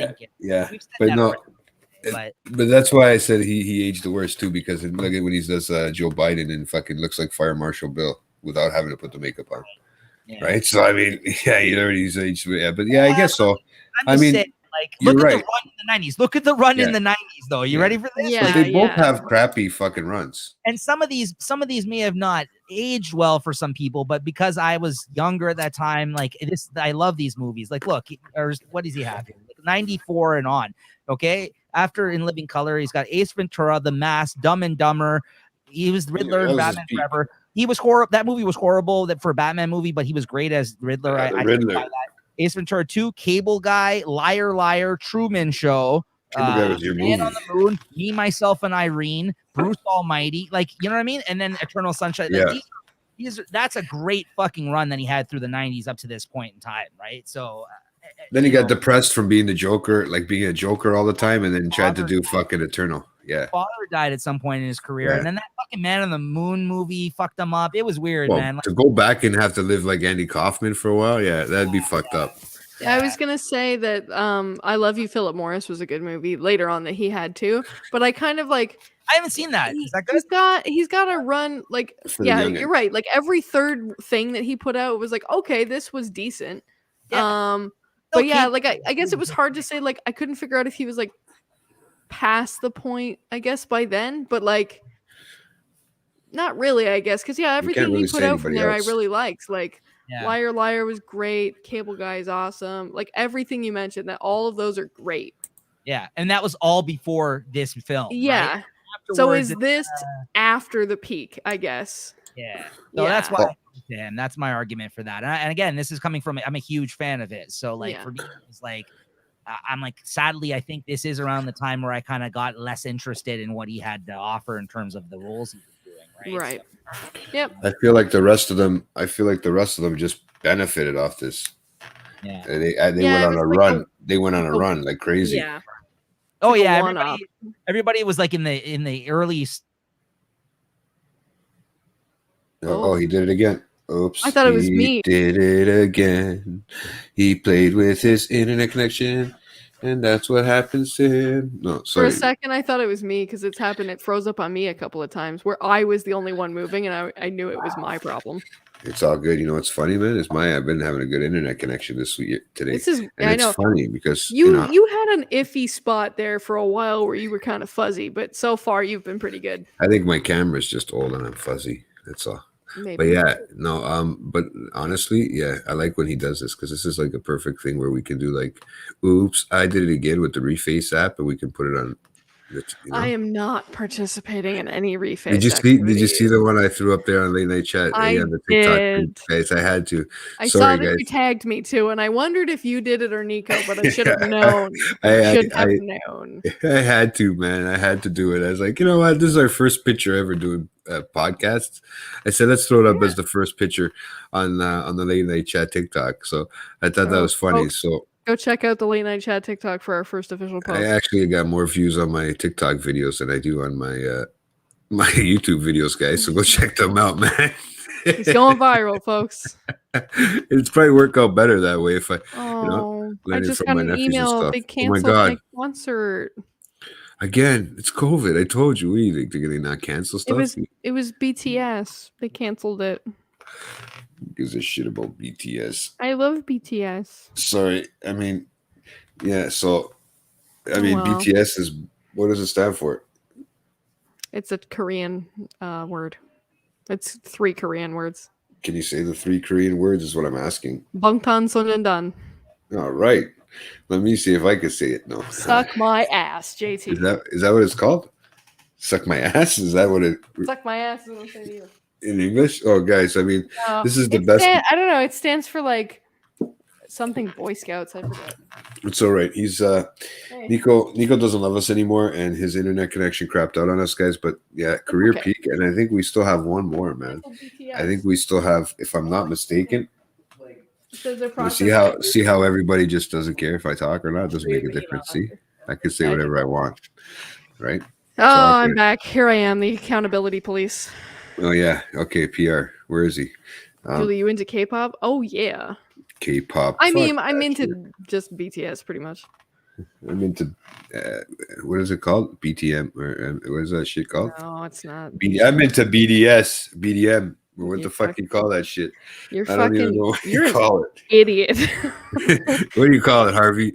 What do you call it, man? Don't tell him. Don't tell him. Let him suffer in the embarrassment of not knowing his own. Not S&M. It's SMS. No, those are text messages. Jesus Christ. Too many acronyms nowadays, man. Like just like my fucking name. Oh I started that shit. I can't wait for Niko to come back into the middle of this all you guys. No, but then all you guys just, have to do SMH, LOL. Like, holy fuck, man. I only can remember. Something K-pop behind me, but I guess I don't. It's over here. Hold on. K-pop? No, who cares? I do. You and Harvey? What the hell is Harvey going young? He's going on the young end of the world. Where's my? I wonder what happened to this guy, man. I think we only have. He's probably restarting his internet. That fucking guy again, eh? Time to invest in a new internet, Neeks. I'll help you out, bro. Yeah, that's something. Here's my K-pop. Do they are non-binary? There's my concert ticket from the first time I went. Oh, I don't know if anybody caught that one, but that was hilarious, guys. But yeah, so I think we really only when Niko gets back, if he can switch the screen, because I'm not hosting, unfortunately. Otherwise, I could switch the screen. I can't really do much. I am hosting now. I was actually, when I first logged on, I was logged into the late night chat one from last time, and I forgot. So I was like, what the fuck am I looking at? And then I was like, oh, here he is. All right, there he is. Better wrap up before my fucking internet craps out again here. Well, we were having a good chat. K-pop and BDSM and all kinds of other shit. You missed out, bro. K-pop. Oh, man, I missed out. All right. So with that being said, I think it's your horrible singing that killed my internet connection there, Jay. Yeah. Oh, there goes Niko's internet. I'm a fucking asshole. Whatever that song was that you were singing, you really fucked me up there. I didn't sing it. I didn't sing no. I didn't sing nothing about my. Did it again. You afterwards. No, but you were already frozen by then. Yeah, I still heard you. And I was singing the Britney Spears song. Yeah, I was singing the Britney song. Yeah, it's Britney, bitch. Curse me. All right, Jay. You have the honors. You were the next up on the last category here. Who won the movie? Big category of the night here, as we all mentioned our career peak. The guy at the mailbox. No. Oh, fuck that guy. I think I believe that I believe that what the fuck is her name now, man? What the fuck is going on? Oh shit! Bro. Sorry, I just down. I just why don't you talk shit about the Portuguese again? Yeah, just keep talking shit about the Kate Winslet, I think, won the movie, guys, for me. Okay. Yeah. I think Would overall, you like to back up your claim? I told you she had a great performance. I think she was better in this one than she did in Titanic, even though Titanic was more of a Leonardo DiCaprio focused movie in a sense, right? I mean, this one, it's like Jim Carrey left it up to her. And I think, let it for her. And I think she's just great. She was just great in this movie. Yeah. Her acting, her personality, it's somebody, who knows? It's somebody you want to be friends with, be cool with, or whatever. Like, you know what I mean? Just, she just played it perfect. Like, she played your everyday down to earth fucking, you gotta, there's no broads in the world that are actually like that down to earth as much as she was into this fucking movie. So I figure, I think she played a great part, man. So yeah, I think she won the movie for me, and too bad she wasn't naked. You are such a fucking bonehead. I do have a bonehead. If you'd like to know. Fucking dumb. Maybe with not all his comments here, but like you said, great minds think alike. I agree 100% with JT. Like I said, I stepped away. Who wouldn't want a girlfriend like that? Not seeing a lot of stuff with Kate Winslet in it, but knowing that she's a great actress and being surprised at her in this role, I walked away. Like I said, I loved this character of her. I had a huge crush on this character by the end of this film. And like Jay said, she was kind of just down to earth, likable, great, great, great. Yeah, it just seemed like a great person that you wish that was like, you know what I mean? Like in your life kind of thing. Like she did a great job. And I think it was a great role for her. She's like a chick with a dick, man. She was like a good friend. She was that kind of thing. What? And she also got nominated for this. So I think that also helps back up our claims a little bit. And the limited stuff that I have seen Kate Winslet in. Titanic being the main thing there. I thought she was better in this than Titanic, although it has been a long time since I've seen Titanic. But I gotta agree with Jay. For me, that was a big surprise for me because not only have I not seen her a lot, but I just think that she outshined Jim Carrey in this for me. And yeah, she was fantastic. She won the movie 100%. And the only other one I was playing around with was the writer. You know what I mean? The director, I think, went on to do some other interesting things as well. But they won the award, the writers, for this film as well. So that's the other one I kind of played around with. But Kate Winslet left a much more bigger impression on me after watching. I mean, and she's by far that type of person in real life too. So I mean, she's more like up class, and you know what I mean. So that's why I think she did a really good job to come down to that level. It's kind of cool. So yeah. Cool. Julie? What do you think, Julie? I think I misunderstood the definition of this category. My answer went the route of which character came out on top in the story. Oh, interesting. So do you want to think of an answer right off the top of your head now? I'll give you both. Go ahead. Yeah. I was gonna say I had two characters initially that I had put down for my original thought for what the category was. That I think that Mary, who was Kristen Dunst, and I forget her name, but the fucking doctor's wife won the movie because they get to leave his fucking creepy Harvey Weinstein ass in the dust and just fucking, she like the wife left him and she just gets to ruin his fucking life. Yeah, they got redemption. Yeah. She got her revenge in that moment, I think, and I liked that about the ending. Yes, and absolutely. Alternatively, for who won the movie, I'm gonna tack on to yours and say that the writers did. Yeah, because Charlie Kaufman went on to do some fucking amazing stuff that I love. And as you mentioned, you do like his work quite. Yeah, exactly. So yeah, you mentioned this earlier. So yeah, that's a great answer. For that, for sure. Yeah, and they won an award for this film, right? Yeah, so, and ultimately it resulted in they actually won. They won the award. What is that you really like then? Because I was looking at his credits. There was a movie that was on Netflix not too long ago that I watched like half of it and it was fucking way too out there for me that he wrote. The one that the fuck's it called? I think something. Maybe that's one that you like. I just didn't stick with it. So maybe if I had the attention span that day, I probably would have appreciated it more. But it was the Netflix one. It was on Netflix. It's a movie. It's called I'm Thinking of Ending Things. I haven't seen that yet. Yeah, I put it on my watch list. You want to talk about mind fucks? That one's a mind fuck film. That one you're like, what the hell is going on? I tried watching it because the dude from Breaking Bad's in it. That Jesse and the guy that fucks with Jesse. Yeah, he's in it. Oh, and yeah. Okay. No, sorry, I thought you meant Jesse. No, not Jesse, but the other guy. Todd. Yeah, that's it, Todd. Yeah. And the chick that was in Fargo, Jay, the crazy nurse from the last season, she's in that with him too. So it has a great cast, but I just couldn't. Maybe I was too tired when I was watching it. I watched like half, and I was just like, I don't know what the hell's going on. Yeah, I pieced out that one. But so, what did he do, Julie? What other things did he do that you liked? So I haven't. The two most recent things that he's done, I haven't seen. I'm thinking of ending things, which I just put on my watch list after finding out that, like, after looking at his IMDb while doing these notes. On Netflix. Yeah, so I'm gonna watch that. And there's another one called Anomalisa, which is an animated one. I haven't seen that yet either, but he wrote, directed, and produced that one. Okay. Synecdoche, New York is a mind fuck of a movie. He sort of just specializes in mind fuck writing. Right. I like those type of films, so I might have to check out more of his stuff. That's why I'm asking you. Yeah. Synecdoche, New York is really good, but it is like somewhat convoluted. Like, you need to watch it. Yeah. See? Yeah. Our, movie aficionado over here. I knew he would fucking know it. Yeah. Produced that one. Yeah. It's really good. It's Philip Seymour Hoffman.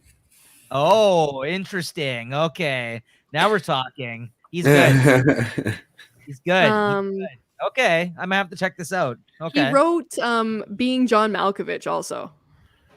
Did he really? I've seen that movie. I love that movie. It's great. Yeah. Okay. That is, I just love John Malkovich. So I was like, he also wrote Adaptation. That's one we were talking about earlier. Yeah. And he wrote this one, obviously. He wrote Confessions of a Dangerous Mind, which I haven't seen either. But Being John Malkovich and Synecdoche, New York, fucking incredible. Both of them. Synecdoche, New York. It's a fucking difficult word to say. But that one you have to watch a couple of times, I think. And it's a long fucking movie, if I remember correctly. Let me just double check. It's a psychological drama. Where the fuck is the runtime? I guess it's not, feels like it's long, but it's 123 minutes, so it's 2 hours and a bit. It did not do well at the box office either, but it's really good. I think it was just. You'll probably like this other one that I started watching then. Yeah. Just because I'm like, if I was more invested in it, and I like you said, it was like a multiple rewatch type film. This one that I started watching that's on Netflix. It's probably right up your alley because it's a total mind fuck. It has to do with like, I think they're like physicists, like it has to do with time or something like that. And like, so while you're watching the film, you're trying to figure out like what exactly is happening, but you're seeing like time displacement and shit like that happen like while you're watching it. It's very strange. I like it. There's a lot of stuff in that genre that I would say that Levi and I both like. He gets me into them. Like he'll find them online somewhere and we watch them together and I'm like, wow, this is fucking like, sometimes it takes me a couple of watches to understand what's going on, but he's really into that sort of genre of if you invest the time sometimes like that. Right? Like you appreciate it a lot more, right? So he's the one that sort of got me into that like psychological thriller, but also like complicated kind of storyline type movie. And so that's how I ended up like knowing about Charlie Kaufman at all. But Synecdoche, New York, it's a long movie. It feels long. Okay, I'm gonna check it out. Cool. Your recommendation then. That's something to do. I'm gonna rewatch it soon. After we watch this, I was like, oh, I really want to rewatch that soon. But you have to set aside like 2 hours for it, right?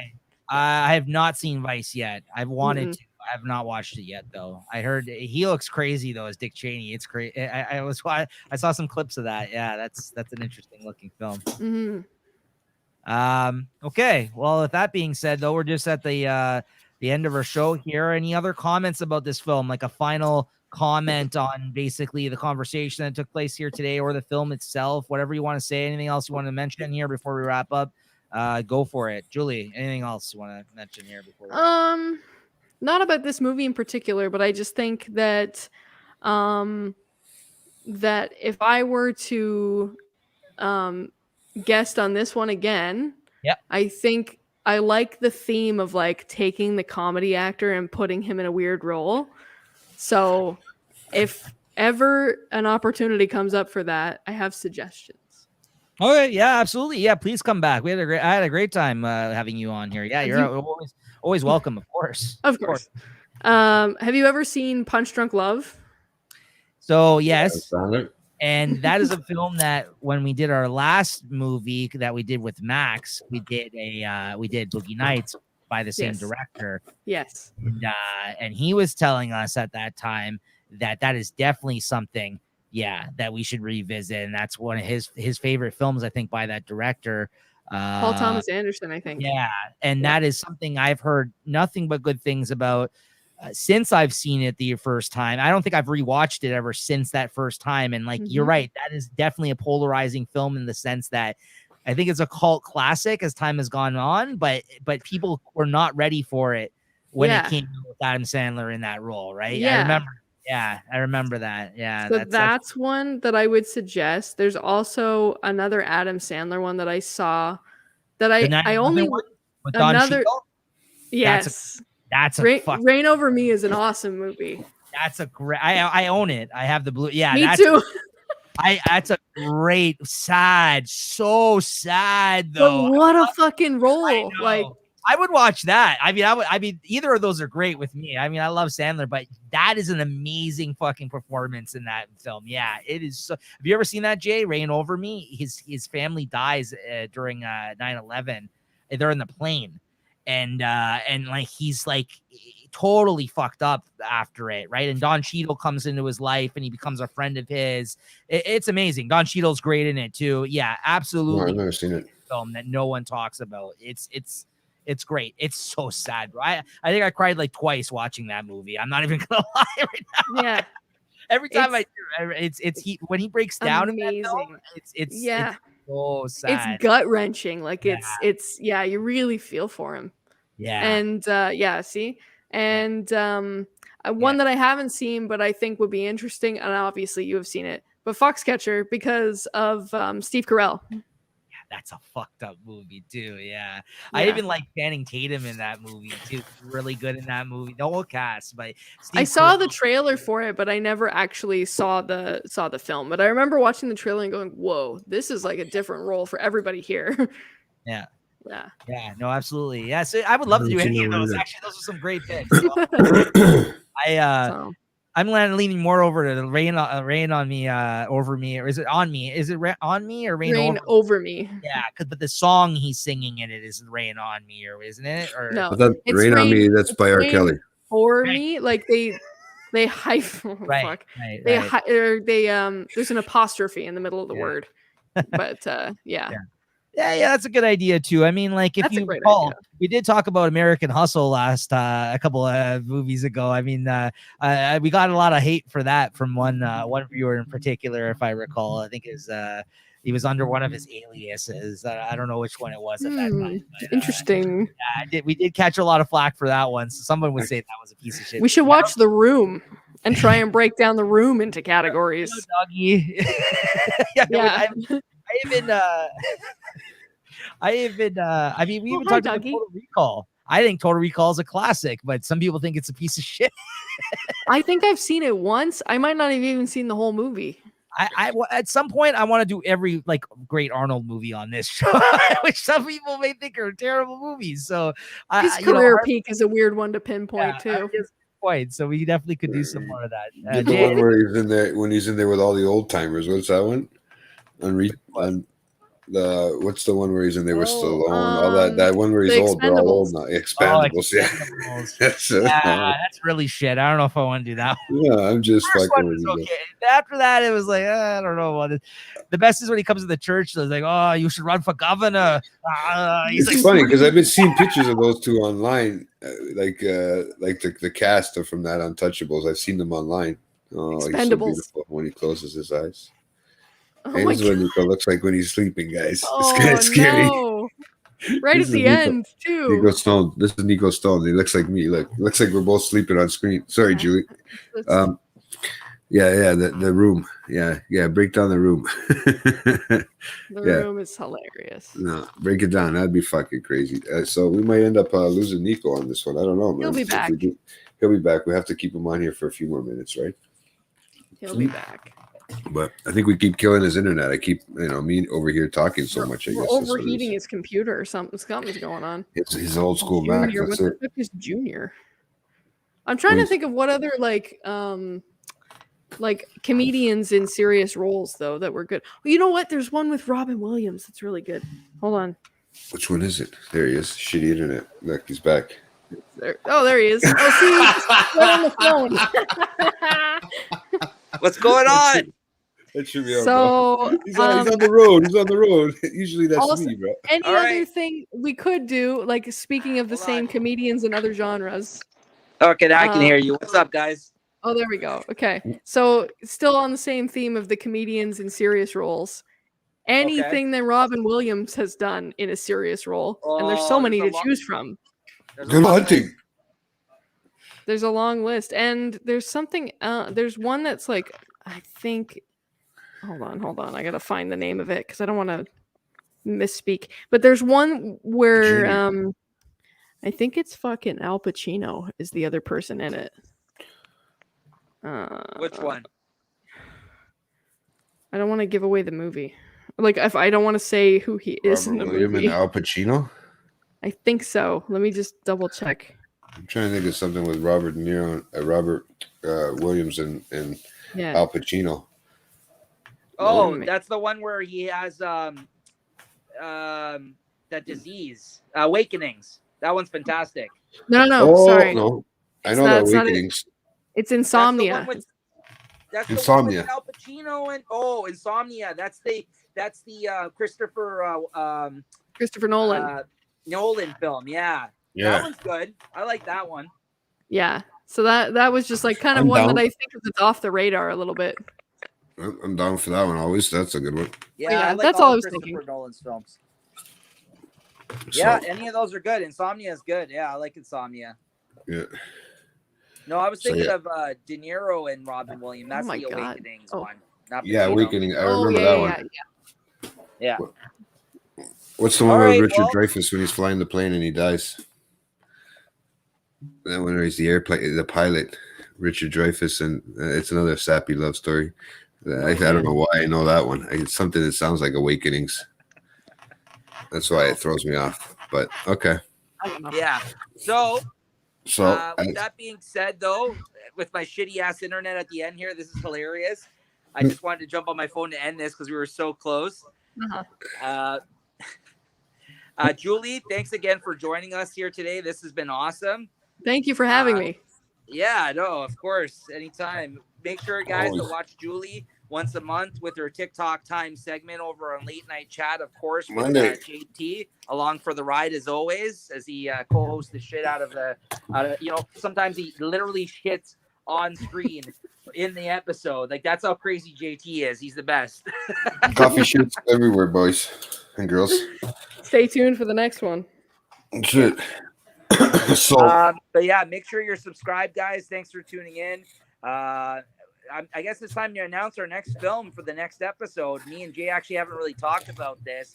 So I'm just gonna throw one out there. I think it's my turn, unless it's Jay's. I don't know. Jay, you got one? Because I got one ready and waiting. I can't think of anything, to be honest, right now on the top of my head. Jay, if I pick the next one and we don't have a guest on in October, though, guess what? October's yours, so you might have to pick a scary ass movie for October. So I'm gonna leave that up to you if you want to invite somebody on for that one. But we got to pick a horror film for October, right? So yeah, I think I might have the perfect guest, but we'll see if they want to come on. Okay, we'll see. All right, perfect. Sounds good. So with this one, though, I'm gonna say, because I've been dancing around it since the start of this show, and I've been wanting to do this film forever. And I've seen it a million fucking times. I know some people are going to be happy about this one. We're going to do Goodfellas for the next episode. Goodfellas is the next episode. The classic film, one of my favorites of all time. We're going to do Goodfellas because the fact that we're 15 episodes in and I haven't done it yet is really paining me. So I got it. It hurts because I just like that movie so much. So we got to do it. We got to get out of the way so we can move on to other interesting things. And it's actually, I think, it's also going to be our third Scorsese film, if I'm not mistaken, that we've done. So there's that as well. So nice. Okay, so that for your movie for September, guys, is to go rewatch Goodfellas. We're going to be talking about that. It's going to be me and Jay. We don't have a planned guest at this time, but we'll see what happens. But yeah, keep that in mind. That'll be the episode for the next the movie for the next episode. So yeah, Julie, thanks again. This was great. And I really enjoyed the conversation as always. Jay, great job, man. Congratulations on not shitting your pants. Any final thoughts? No, I just gotta take a shit, seriously. But yeah. All right, I knew it. We'll wrap this up then. He just like sits there with that constipated look. I'm going like, yeah, man. I'm unloosening my fucking sweatpants here, man, because I feel like if it's too tight on my belt right now, guys, it's getting a little bit explosive in here. If you guys pay attention, Jay is like slowly leaning back more and more. He's just like, I'm gonna fall right back, man. I'm gonna fall right back, man. Oh my God. All right. Let's end it there then, guys. Thanks again for everything. Make sure you're subscribed, hit that like button, and thanks for tuning in, everybody. And we'll see you next month for Goodfellas. Thanks again, guys. See you Monday. Yep.